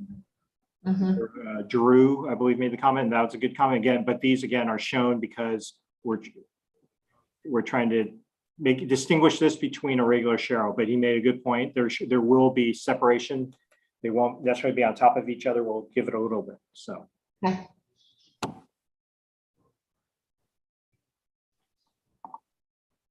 Paloma. Again, here's where we have the all-way stop, Paloma, Carmelita. We are adding additional crosswalk across Carmelita at Paloma. And could we, like, remember the member of the public, I wrote down his name. As far as the stop lines, in this rendering on the lower one, the stop line looks smack dab up against the crosswalk. Can we move it back to 4 feet behind it? So that people stop further behind the crosswalk? See the word stop? It looks like it's smack dab on it. Can we push it back 4 feet? Again, these are renderings. Okay, You have to consider the further back you push, the less visibility they have of folks over here. So it's a balance.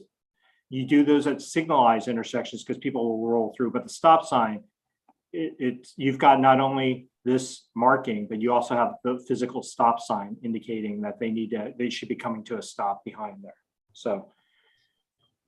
May I make a quick comment since I didn't comment earlier?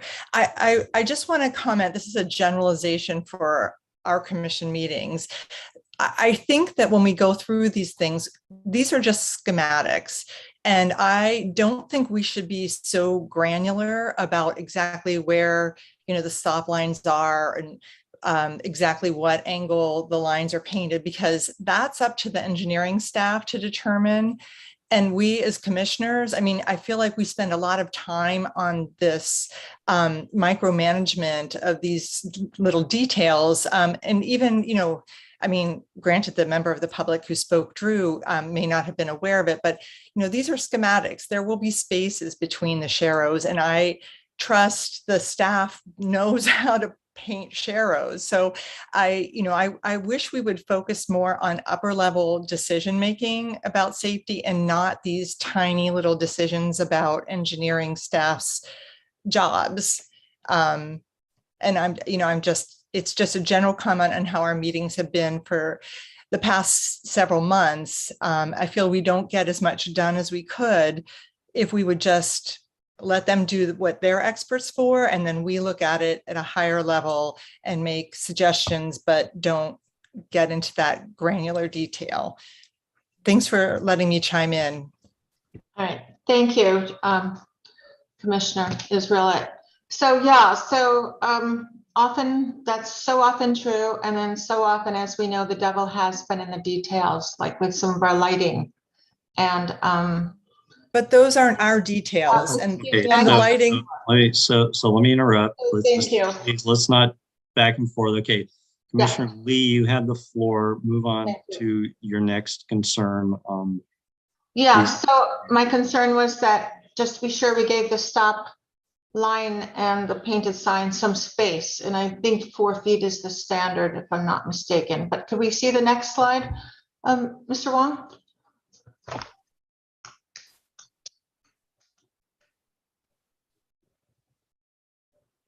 Okay, so we're looking at Bernal. This is Carmelita at Bernal, Drake. Okay. These are on the west side of El Camino. And then here we have Cappuccino, Paloma. These are the ones on the east side. Okay, so if I'm not mistaken, the member of the public who phoned in lived at Bernal and Carmelita, correct? And then when I look at Bernal, you know, I've never lived in that neighborhood, but when I look at Bernal, it is one of the 2 streets that goes all the way up, like to the feeder street to BIS. The others all stop. And so he mentioned maybe stop sign along Carmelita. And it looks like Bernal might be an idea of one, because that's the street that goes all the way up to BIS. It's the only, there's only 2 through streets, north-south. So the people would tend to use that street. So anyway, be nice to look at that. And then we're talking about bumps. I see those. All right, this looks good. Thank you. All right, thank you, Commissioner Lee. Thank you, Chair. Any other comments? Yeah, Commissioner Rebels, go ahead. Yeah, I just was going to say that the democratic process, it can be a little bit of grind sometimes, but it's always worth going through the process. But I think Commissioner Lee covered pretty much everything that I was going to comment about or be concerned about. I don't know if it's too early, but I would make a motion that we approve this as presented and we move on. Okay, I want to give Commissioner Ng an opportunity to comment as well before I take a motion. So Commissioner Ng, go ahead. More general comment, but I really want to reemphasize what Commissioner Lee had mentioned about receiving the report in advance of the discussion. I think in general, I think we should have a minimum number of days to receive anything that we have to vote on that's actionable. We should have in advance. I'm fine with obviously informational ones, you know, at the meeting, but if we're expected to make a decision on it, I think it would behoove us to have a little more time to actually review what the report is before acting on it on the spot. And through the chair. Yeah, yeah, please, can you respond to that? Because I didn't quite understand why we didn't get a preview copy of this. Mr. Wong, go ahead. I wasn't able to put this, I was waiting for information to get back from our, some of the graphics on that, but also a lot of this, the process laid out, that's something new for you folks, but everything, you know, what we had taken off it and what we had seen on this is similar to what we've done. You know, it's more, we've kind of simplified it if you want to add. I mean, anything we do there is not changing what's happening on the roads other than identifying the roadway. But we will try to get you that a little sooner. Apologies for that. Yeah, okay. So, Commissioner, Vice Chair Israelite, go ahead. Your hand's up. Sorry, I was actually just going to lower it. The same thing. I thought we had said we were going to get these things like a week in the agenda and the attachments a week in advance. I just wasn't sure. Yeah. And I'm through the chair. And the agenda you will get, no later than Monday. So you have the 3 days. That's what the way council gets their packets at the same time. So. Okay, so I too feel everyone's concerned about not getting the preview packet, but I think what we're asked to vote on, I won't say approve, vote on, is the phased approach with phase 1 that has the crosswalks, the sharrows, and a stop sign. Is that right, Mr. Wong? That's all that's in phase 1. Is that right? Correct. Okay, and then phase 2 has some stronger implementation or some bigger implementation artifacts that are still negotiable or still in the concept phase, and the public will have an opportunity, and we as a commission will have an opportunity to weigh in on those before they go to the design phase. Is that correct also, Mr. Wong? Correct. And then, okay. Yeah. Okay, so kind of a lightweight implementation for phase 1. All right, Commissioner Ng, your hand's back up. Go ahead. Yeah, sorry. It's one quick question. So actually it was more about the phases. So I understand phase 1's the light lift. Phase 2 we discussed before it goes to design. I guess my question was, when we talked about the procedurals, I guess 1 or 2 meetings ago, after it goes to the design phase, are we still going to have ability to put input as we see it more specifically designed appropriately, where we can hem and haw about some of the details now that it's kind of more of away from a rendering and more kind of an actual plan per se? I just, because we had talked about it a couple times before, that it's worth reviewing one last time before it actually goes to council. If there's still things that were discussed but not specified, I just wanted to make sure, is that the procedure we're going to be following here?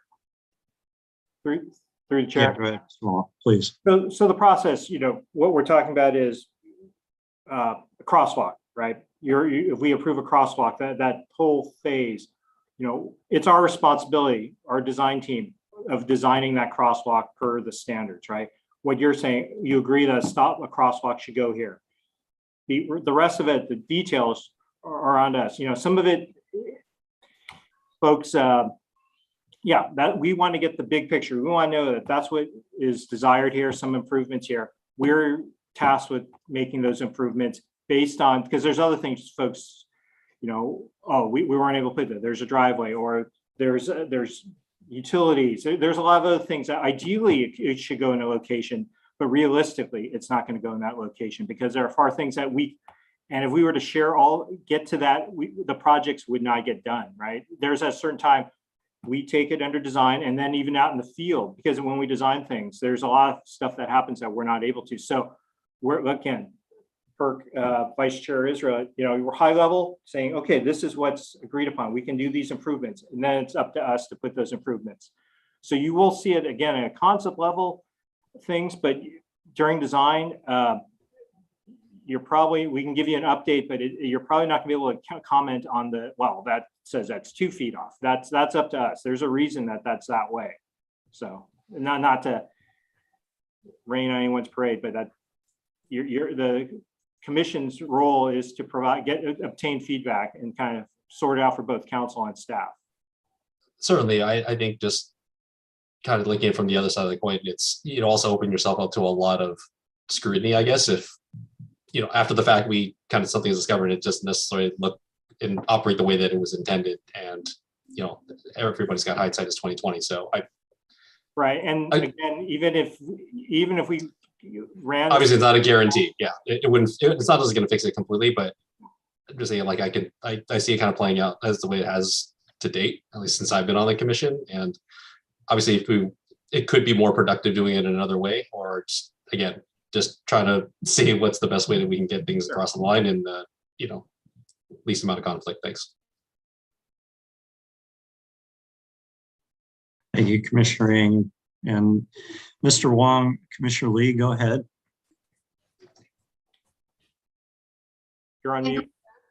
So yes, I just wanted to also say that I would have really liked to have seen these plans on Monday by 7 p.m. and to have had the renderings.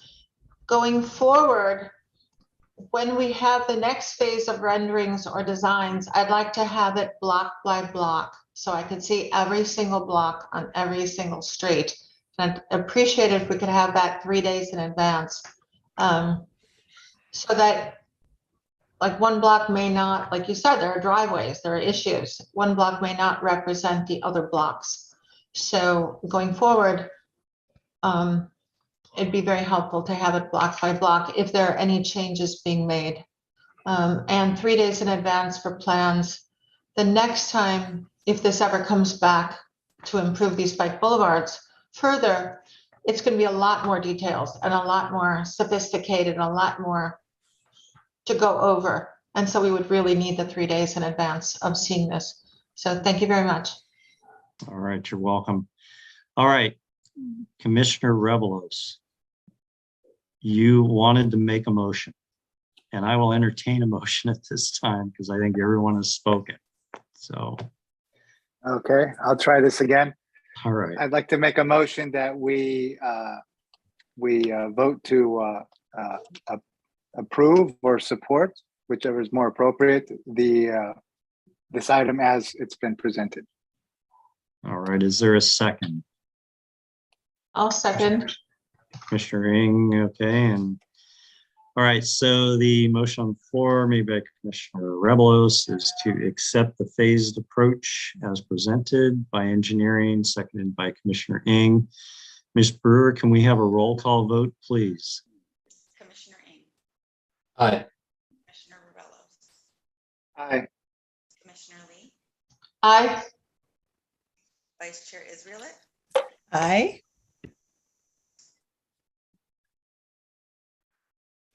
Are you going to call my name? Chair Martos. There you go. Aye. You didn't hear me, I'm sorry. No, I did not. Aye. Add some drama. All right, motion carries 5-0. Thank you, public, for your comments. Mr. Wong, you have a lot of good comments. Thank you, commissioners, for all your comments and questions. And we will move on. We'll move on to the engineering reports. Mr. Wong. All right.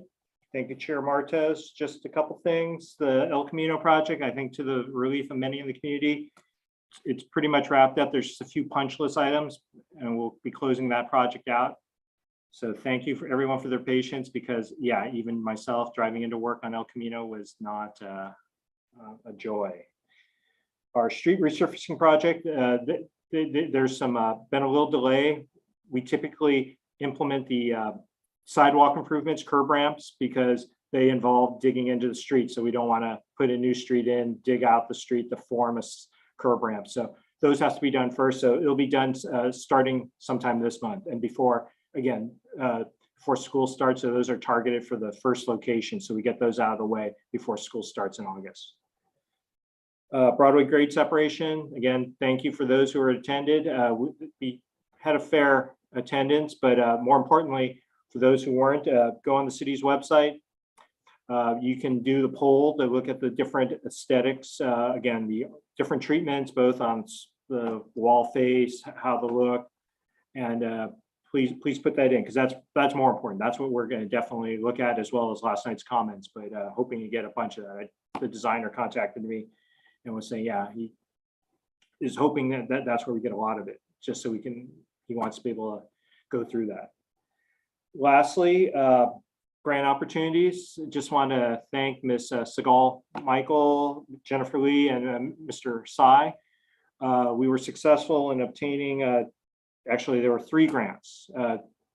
One was through planning and Director Gardner, but these are congestion relief, transportation demand. So we had gotten a letter of support from the BPAC, but a couple of the signals along California Drive will be upgrading those sensors to video detection, which we've been trying to do, but this gives us, we just save a little bit.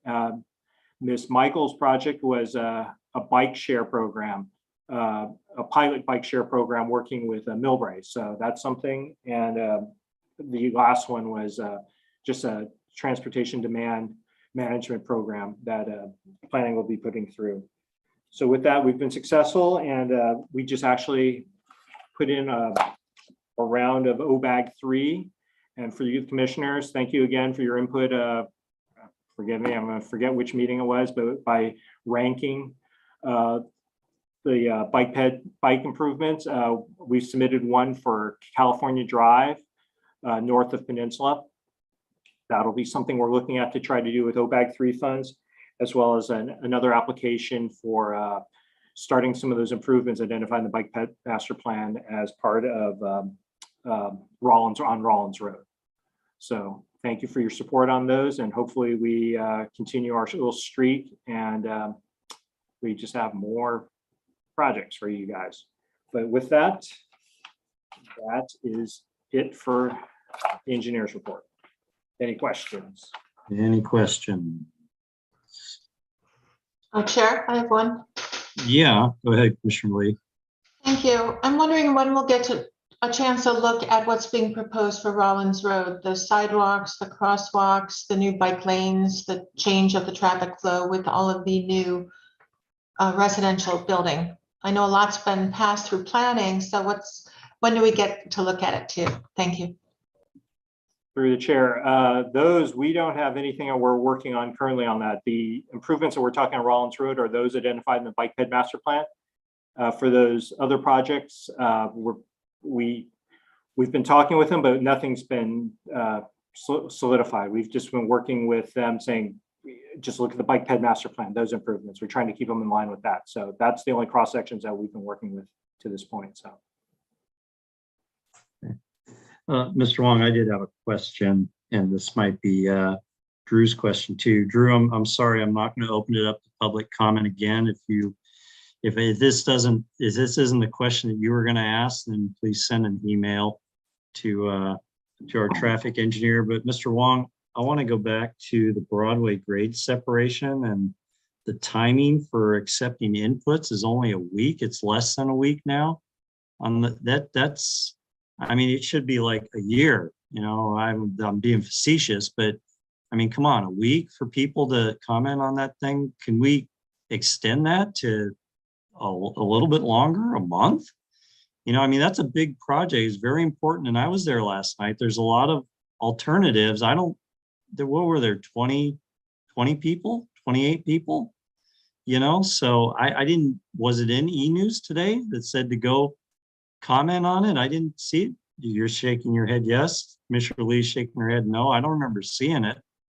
But anyway, we should give the public a lot more time to comment on that, because there's a lot of options there, and you know, we want more than 15 people commenting on what our Broadway you know, grade separation is going to look like, especially the aesthetics. Can that be extended? Through the chair, you know, and we're in agreement with you. Director Martuza tried to push for that. And again, we're the lead on this is Caltrain, and they kind of said this is the schedule. So hence it was in E-News this afternoon, as well as thanks Sergeant Perna. He's also put it on Nextdoor as well as Facebook. So we're trying to get as much as we can, but they've drawn that line, and Director Martuza tried to. Yeah, I mean, they have their timeline and their scheduling, and so that's where we're at the mercy to. I mean, we've asked a couple times for that, and we assume we can get here, and it's better. Right. Believe me, it's better than the initial. This wasn't the first round. We got it extended, but this is the most that we got. All right. Well, commissioners and everybody listening, just share that with your neighbors, post on Nextdoor, whatever, so that we get a lot of community feedback on the aesthetics of that Broadway grade separation project. It's a great project, but there's a lot of alternatives there on how it looks. So, okay. Thank you, Mr. Wong. Through the Let's- chair. Yeah, go ahead. Sorry, as they pointed out at the meeting also, this isn't, it'll go to council as well. So it'll be, if there's additional comments, they can be made there, but as far as the polling, that this is what we can do, so. All right. All right. And I didn't mean to come off that, Mr. Wong, you should extend it. You know, I just like, are they kidding here? I was more upset about it because it's a big structure. You know, it should look good. Community should weigh in on how it should look. Yeah. All right. Anyway, I'll get off my soapbox. All right. So we are at item 6B. Our favorite traffic sergeant, Perna. It's your turn. Hi. How are you tonight? Great, thank you. Good. Okay, so I'm gonna try to share the screen here so we can take a look at the report. Let's see if it works, collision report. Hopefully you guys could see that, the report here. Okay, so I'm gonna move this window so I can see you guys. So there were a few more accidents than normal in this period, which was last month. But you know, I'm happy to report that there were no documented bicycle or pedestrian accidents, and I feel like that hasn't happened in a while. Unfortunately, I think we've had a run of you know, some unfortunate accident collisions that have happened, but in this one there were none. So and there were actually only of 24 accidents, there were actually only 1, 2, 3, 4, I believe 8 injury collisions, again, which is low. So you know, hopefully that that continues, you know, with those numbers. A couple of these occurred on private property.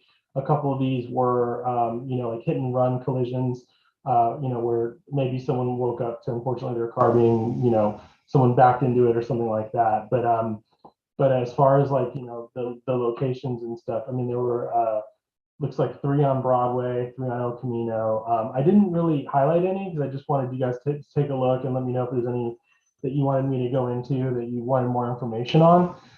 So I'll give you guys a second. Hopefully you guys could see them all there. But you know, is there any? I'll open it up to you guys if there's any that you want to discuss.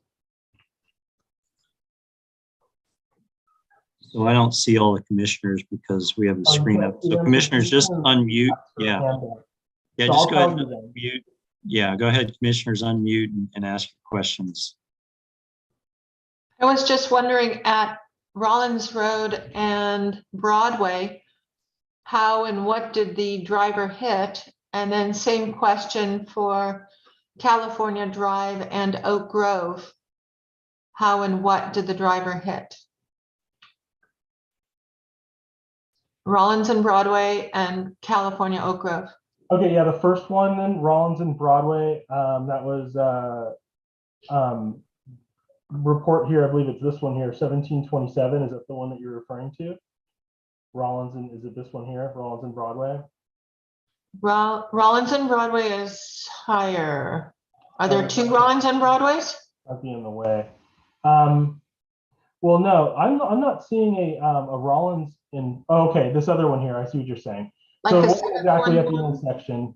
Yeah, give me just 1 second. Let me move some windows around. So you're talking about the one up here at 1:49 a.m. Yes. What's that? I mean, it just seems like there's no object to hit. like what did they do?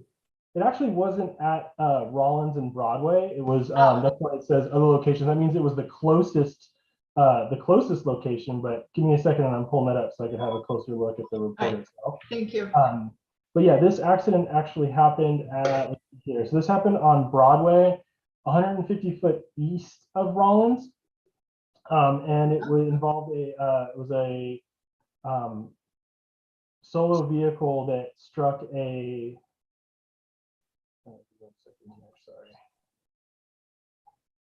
So that's kind of by the freeway entrance ramps, isn't it? Entrance Yeah, so exit they hit the ramps? They hit the guardrail on the south side of the Broadway overpass. South side of the Broadway overpass. So it said that they are exiting southbound 101, exited on the Broadway, and then didn't navigate the intersection and struck a guardrail on the south side of the Broadway overpass. Okay, Yeah, and it looks like it was some drowsy driving, but alcohol was not a factor. okay. And then Oak Grove, California, that's right by the high school there? Yeah, let's have a look at that one. I don't have the details off the top of my head. So that one, Oak Grove in California. Let's see, that was this one here. So that's the one that happened at, looks like 9:07 p.m. on the 21st. So this one, this was a hit and run accident. So let's have a look. I could still tell you the details if you give me a second. So yeah, this was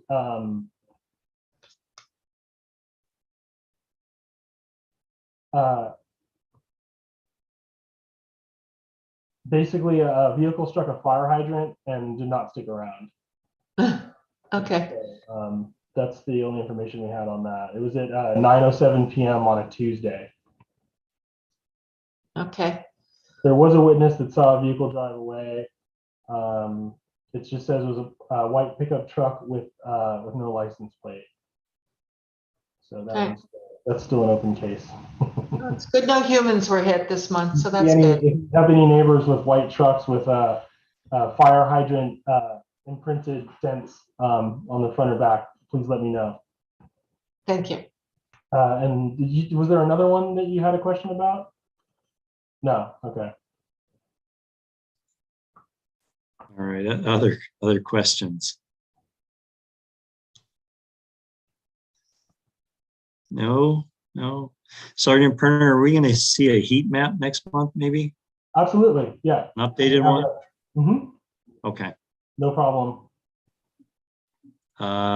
Commissioner Rebels, go ahead.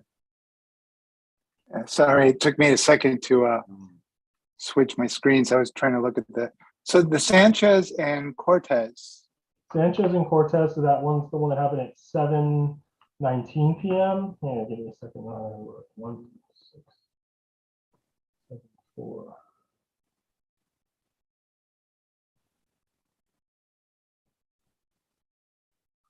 So this collision, showing you my computer update here.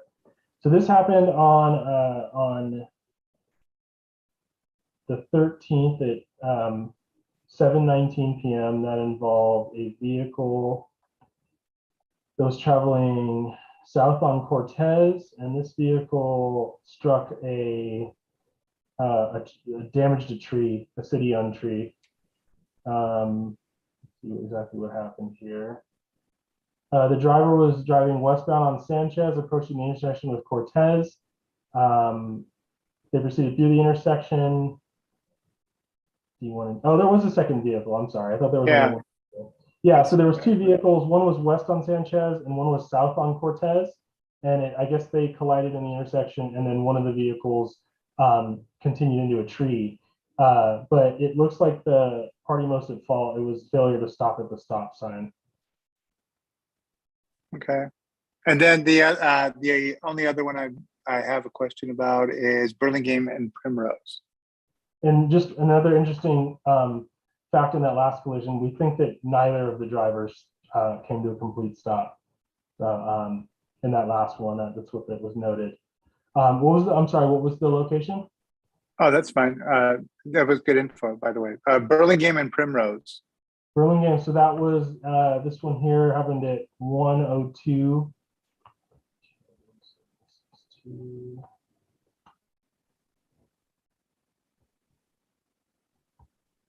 So this accident, let's have a look. So this happened on Burlingame Avenue, not in the intersection, but about 20 feet east of Primrose Road. So that would be, what's that? That would be on the, it says east of Primrose. So that would be on Burlingame Avenue, closer to, I'm trying to think about what business would be there. The cafe. Yeah, in between, close, that way down there. And this was a solar vehicle that I believe this is the one where someone backed into a parklet westbound. okay. Oh no, I'm sorry. They were intending to make a left turn onto Primrose, and this was an international. This was like a delivery truck, a large truck, and it struck the parklet in front of 1380 Birmingham Avenue. No injuries or anything. It was just cosmetic, a little bit of cosmetic damage to the parklet. Okay, thank you. No problem. Good. It looks like there's Any- no other hands up now. Any other questions from commissioners?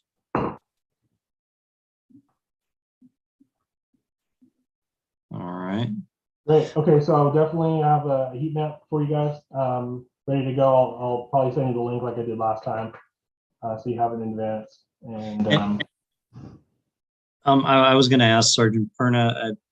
You know, we look at these reports, and your people are out there on the street all the time. If it's ever mentioned that you know, this intersection's a problem, or that intersection's a problem, or observation by your officers, or something like that, please bring that to our attention as well. I mean, the heat map will help, but you know, if there's any observations of people that drive the streets all day and all night long that we may be able to improve on, we'd be happy to hear your public comment.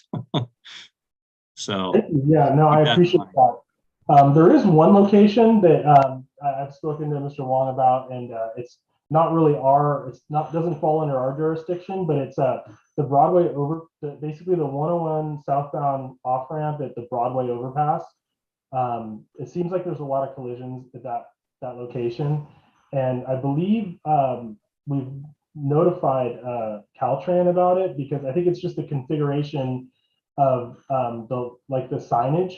They need to, I think, improve the signage, because I believe there's a left arrow, like red or green, you know, like that kind of a thing. And then when you're going southbound and you use that off ramp, it appears that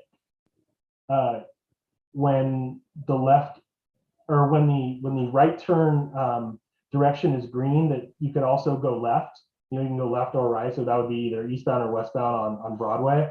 When really it's like a left red arrow. It's like in a different place. It's like lower, not where the other lights are. So that's one thing I think that, like I said, I think Caltran's been notified about that. I don't know if there's been any response or anything, but that's one of the locations I would say that could use, in my opinion, that could use improvement, because the accidents at that location tend to involve a vehicle that's going like 30 or 40 miles per hour exiting the freeway, thinking they have a green light, and really they're just driving 40 miles an hour into traffic. So, you know, it's a really dangerous situation. But they, you know, luckily, you know, we've had some property damage collisions there. I don't know how many. I think there is one on here on this map. There was no injury. But you know, I don't know if it's a combination of the sun, you know, the way the sun sets or something like that too. But I just, if you could pull it up even on like Google Earth or whatever, and you could see that it could be a little confusing. all right. Again, there's not much I don't think that our engineers could do about that except notify Caltran. So Yeah. Okay. Appreciate that, Sergeant. And yeah, I appreciate you sharing that with Mr. Wong, and he can look into those things that are on our city streets. Yeah, Commissioner Rebelos, go ahead. Thanks. I just want to try to understand that. So are you saying that, so the southbound, they come off the ramp at 101 to Broadway, and they have a red light on the left turn arrow. So does that mean that the cars that are eastbound on Broadway have a green light to cross east on onto the overpass? yes, so the Okay. traffic that's going eastbound or westbound, the traffic lights, I believe, are very clear. There's no issue there. The issue is, like I said, Yeah. yeah, coming from 101 South, exiting onto Broadway, There's if you look at the signage, you know how normally sometimes it tells you like the right lanes for right turn, the second lane, number 2 lanes for this. So the signal light is overhead for, I believe it's the traffic that turns right, and the traffic that turns left is like on a pole that's not near the other. It's not located near where the other signal is, so it's a little bit Right. And a lot of times when I read their accident reports, it's like it always unable to determine fault because they both said they had a green light, and it's like, well, I Right. think they're looking at the wrong light. I think they're looking at the light that where they're turning left when really they were looking at a light that was green for them to turn right onto westbound Broadway.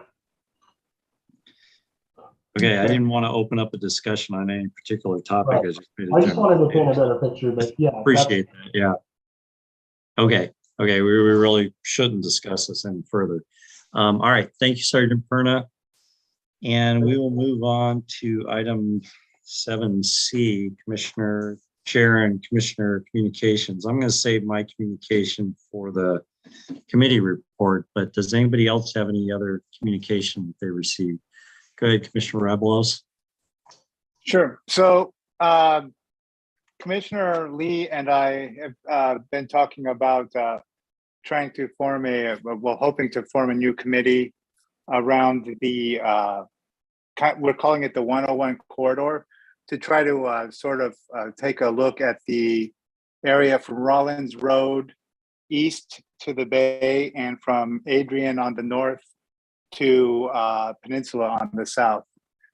So basically the roads on either side of 101 there, and then the crossings over 101.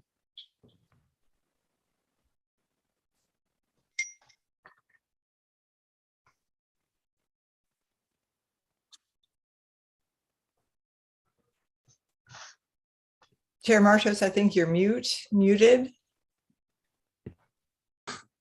Rollins to the Bay and Adrian to Peninsula, or is that the region you're talking about? Exactly. And if you were to look at a map, it sounds like a broad area, but it's really just the 101 is going right down the middle. And then Rollins goes to a parallel on the west, and then it's Bay Shore, and then it becomes Airport on the east. It's really 3 main roads. Well, accounting 101 as part of that, but yeah. Okay. And then the crossings that traverse the 101. Okay, so is that, let's see, can you bring up a map, Mr. Wong? Trying to visualize this.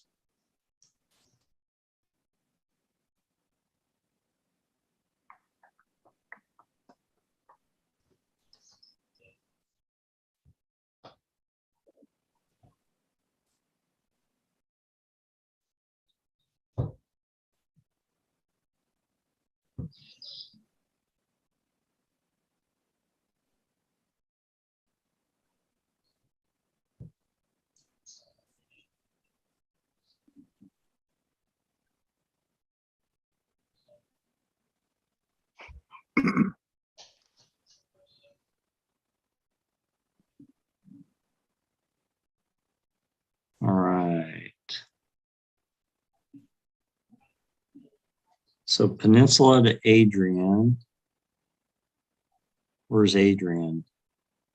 It's the north end, the 1 block south of Millbrae Avenue. Oh, okay. Oh, so that area. City limit to city limit from north to south. Oh, okay. Right. Yeah. And then Rollins to the Bay. And okay. Rollins is, show me Rollins, Mr. Wong. I'm pointing at it, but it doesn't work. Oh, Rollins is that's right. Rollins right there. Rollins right. Yeah. I see. And then after you go south of Broadway, it runs exactly right along the side of 101. I see. Okay, and so what's what's your objective of starting this new committee for? That's a huge area.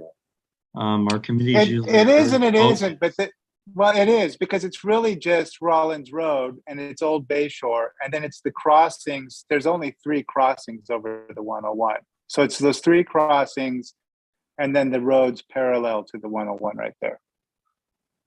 But again, what's your objective? The committees are usually very focused topics. And so what do you want to study in those areas? It's primarily about making the crossings easier. So actually, when I interviewed for the commission with City Council, one of my top concerns was traversing the city as a pedestrian or bicyclist east to west or west to east. And so those 3 crossings are really the target of the committee. Focus of the committee, I guess the target's a little bit strong. The focus of the committee. Okay. All right. So the committee with you and Commissioner Lee would be to study those 3 crossings and make them more accessible to bikes and pedestrians and things like that. Is that right? Is that the objective? I don't want to speak for Commissioner Lee, but I primarily, yes. And I think though, and connecting to them. So there is the new development along Rollins right there that's going to be done, south of the Millbrae station. So that's probably going to attract a lot of our attention. But I think the bike ped plan already has most of Airport and Old Bay Shore kind of, and I know that we've gone through it before. So I think there'd probably be less focus of Old Bay Shore and Airport Boulevard, most the focus on the 3 crossings, and then attention being paid to the area south of the Millbrae train station. When you say the area, so Rollins, that stretch of Rollins right there. The whole area. I'm trying to where the new development is going to be going. So like from Adrian south to it doesn't go as far as Broadway. I don't know what the name of those little streets are right there. Let me look at my map. It would be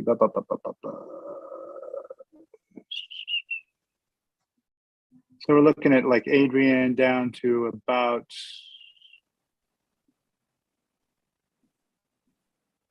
as you zoom in there, exactly. So kind of, I think the area that's going to be developed in the next few years goes right about to where that Primetime Athletic Club is going to be, or is, right up to about there. It's like what, 4 or 5 blocks. I see. Right there, yeah. Okay. So it's that area and then the 3 crossings. And it's not even really 3 crossings, is it? Because Millbrae Avenue is one of the crossings. So it's really 2 crossings. If I may, there's also the pedestrian crossing, which is the 3rd. Yeah, I'm going by the road. You're correct, though. Yes. Yes. Yeah. Okay, so then your scope of this committee for this new development here on Rollins would be to study what? Connecting Rollins to anything south, obviously to the north. I mean, that's out of our jurisdiction, but to the south, to the and to downtown, to Broadway, and to the west side of the 101. Okay.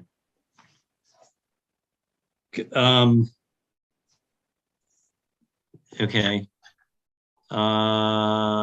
Let's see. So anybody else? I'm still a little confused on that part of it. Through the chair, I don't see how the focus of that. Go ahead, Mr. Wong. Just a question, Commissioner Reveles, Commissioner Lee. If you're talking about connectivity, haven't we, or hasn't the bike ped master plan at least laid out the not the details yet, but actually the upper view of how folks are circulating through there? I mean, for Rollins, there's a I believe there's a cross section. The preferred alternative for Rollins is a road diet there. I mean, as far as connectivity, I mean, is that your goal to advance any of that or to read? Well, I don't think there's, speaking for myself, I don't think I have a goal other than to just try to examine how it's all connecting and to just kind of review it and look at potential concepts that maybe could be introduced. I mean, that's actually part of it, right? I mean, it's sort of, there's a very high level look at that area. And I imagine that there's going to be and I don't want to focus so much on North Rollins right there. It's more about crossing east to west and west to east. But I imagine that with all the new development, there's going to be opportunities for some funds and for some improvements.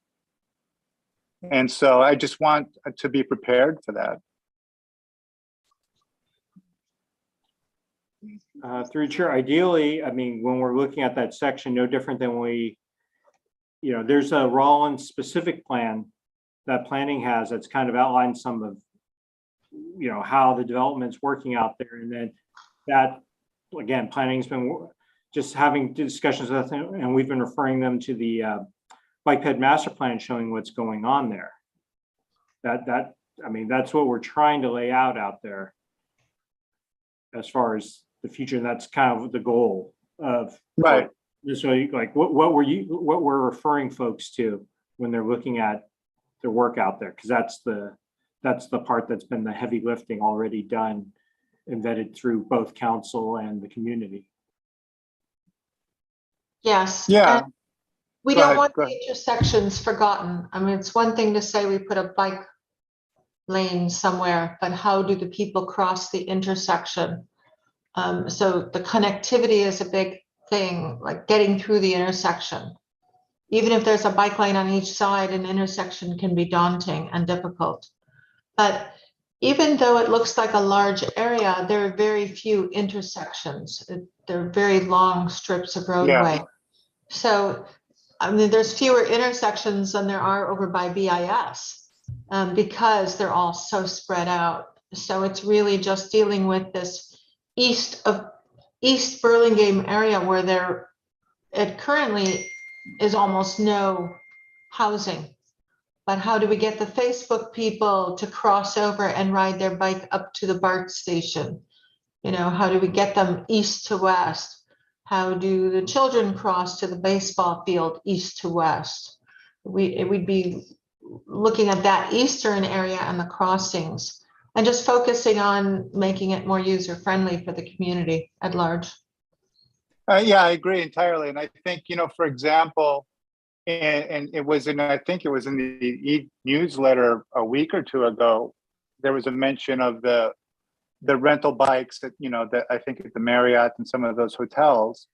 And how do we make, looking at just observing and learning and trying to maybe conceptualize how do we get the bicyclists from the hotels, what recreational or tourists to come to the west side of the freeway, and then as that area along Rollins develops, I mean, maybe there's opportunities to get other pedestrian or bike routes across the 101.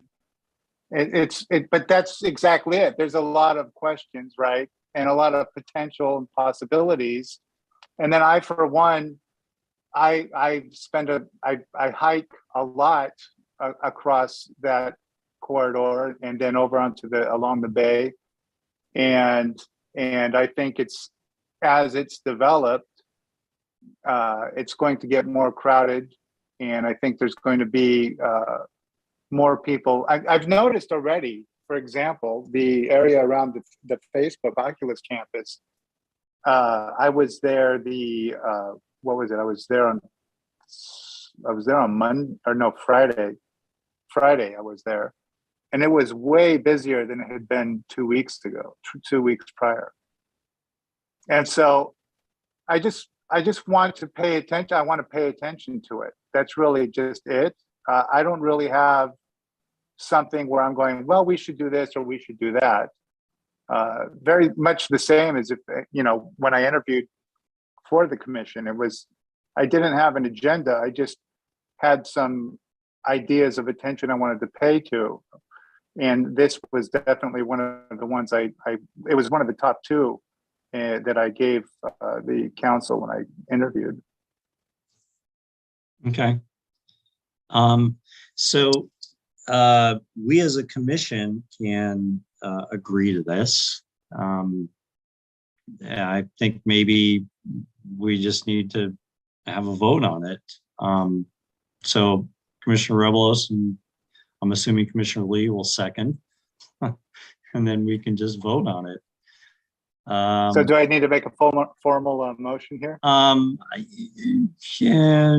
Yeah. Why don't you go ahead? Okay, so I'll make a motion that we form a committee to examine this area of between Rollins Road east to the bay and from the city limit on the north at Adrian to the city limit to the south on Peninsula. All right, and Commissioner Lee, you want to second that? I'll second it. Thank you. All right, I thought you would. Okay, Ms. Brewer, please, let's have a roll call vote on this, please. Commissioner Ing, Aye. Commissioner Rebelos, Aye. Commissioner Lee, Aye. Vice Chair Israelit, Aye. Chair Martos. Yes, I think it's a good idea. Okay. All right. Well, this should provide some interesting discussion in the future, but again, run things by the traffic engineer as you study this stuff, and otherwise it'll just be commissioner communication. So, all right, we will move on to, was there any other commissioner communications you want to bring up? I don't know. I had one that I had brought up. I had sent on ClickFix. Is this the time to bring that up? Say again? On the Burlingame website. I accessed Burlingame. I sent one in. Just that we needed a lot more redlining in front of, I felt we needed a lot more redlining in front of the new rec center. The side of the street that the rec center is on Burlingame Avenue. It's just raw concrete. There was no redlining done yet. The other side, the south side has it because that was existing concrete, but the north side of Burlingame Avenue in front of the rec center, that whole 2-block area has not been red lighted, with the red stripes. And so some of the stop signs really need it, and in front of the rec center, we could use a lot more red lighting along the curbs by all the crosswalks there.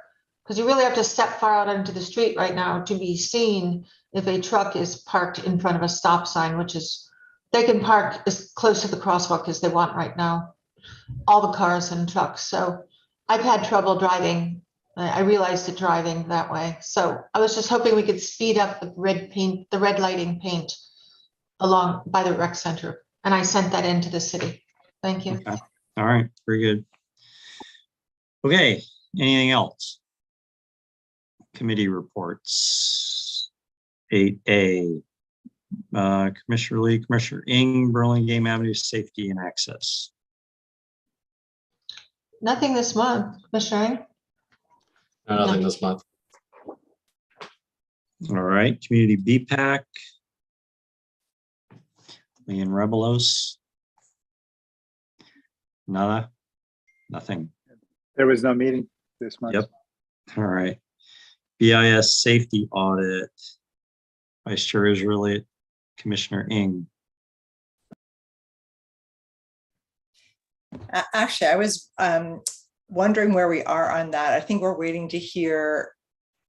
I think, Mr. Wong, are we just looking at the different alternatives that we've gone back, the comments we've gone back to, and waiting for a new iteration of that plan?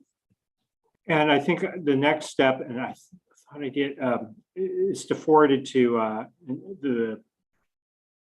Amanda. I'm getting the two, am I getting the two, Mercy, I think Natalie's, okay, Amanda, the new person. Amanda, yeah. And I think that's where we're at now, because we've, I made my, we've kind of vetted with Sergeant Perna, we vetted one of those, we can still show it, but there's some significant concerns with that one. So we could talk amongst us if we want to drop that one before we forward it to the BIS, but that's the next phase. To circulate one or both of those to them and then have a discussion. So then it'll come back to us, right? Once the committee and BIS vet this, then it'll come back to the full commission and we can discuss it. Okay. Okay. All right. Mercy School traffic. So let's see. We have a meeting for August 3rd. Go ahead. Well, through chair, just still waiting to hear back from the Mercy on that one. Forwarded the date to them and just to confirm, but I haven't had a response back to that email that we just. Okay. And that's the subcommittee vice chairs. We'll let yourself, Mr. Wong, the community that was at the first meeting to discuss design alternatives or concepts of things that could be done there to alleviate some of the issues that they have. And then that, once it's sorted out, will come back to our commission for review and discussion and debate. Correct. Okay. Okay. And I did have a conversation with Vice Mayor Brownrigg about that area. He has lots of attention on that area. I guess he hears a lot of complaints. People having their mirrors knocked off on the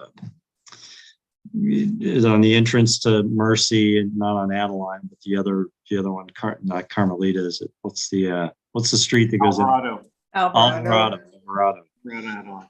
And just the traffic issues up there. It's something that really needs to be addressed. So we have some ideas. Mr. Wong laid out some good ideas in different phases of easy implement, medium, and longer term implementation, things that'll hopefully solve some of their problems up there. So looking forward to that.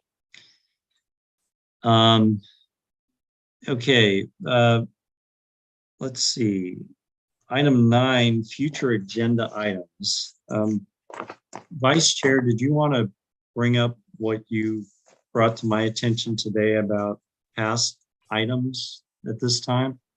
I thought it might be helpful to have, I know every meeting we have that sort of list of the different priorities that we've covered or not covered so far in that year.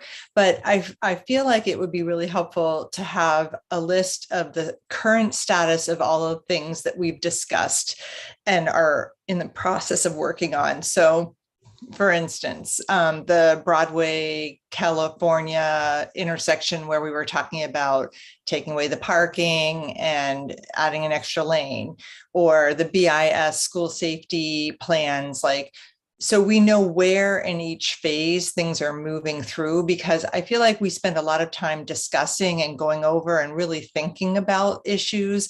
And then they just fall off my radar, and it's 4 months later and I'm like, oh, whatever, where is that? Did someone forget about it? Is it hung up in this phase or that phase? And it would just, if we're going to take the time to really work on things, it would be nice to track them each meeting so that we know where it currently is in the process and what's currently being done or not done. Are we still waiting because Caltrans hasn't gotten back to us or something?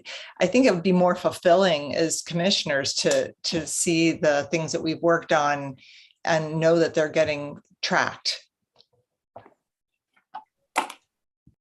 Is that something, some sort of report you could put together, a very brief list of what's going on with things, Mr. Wong?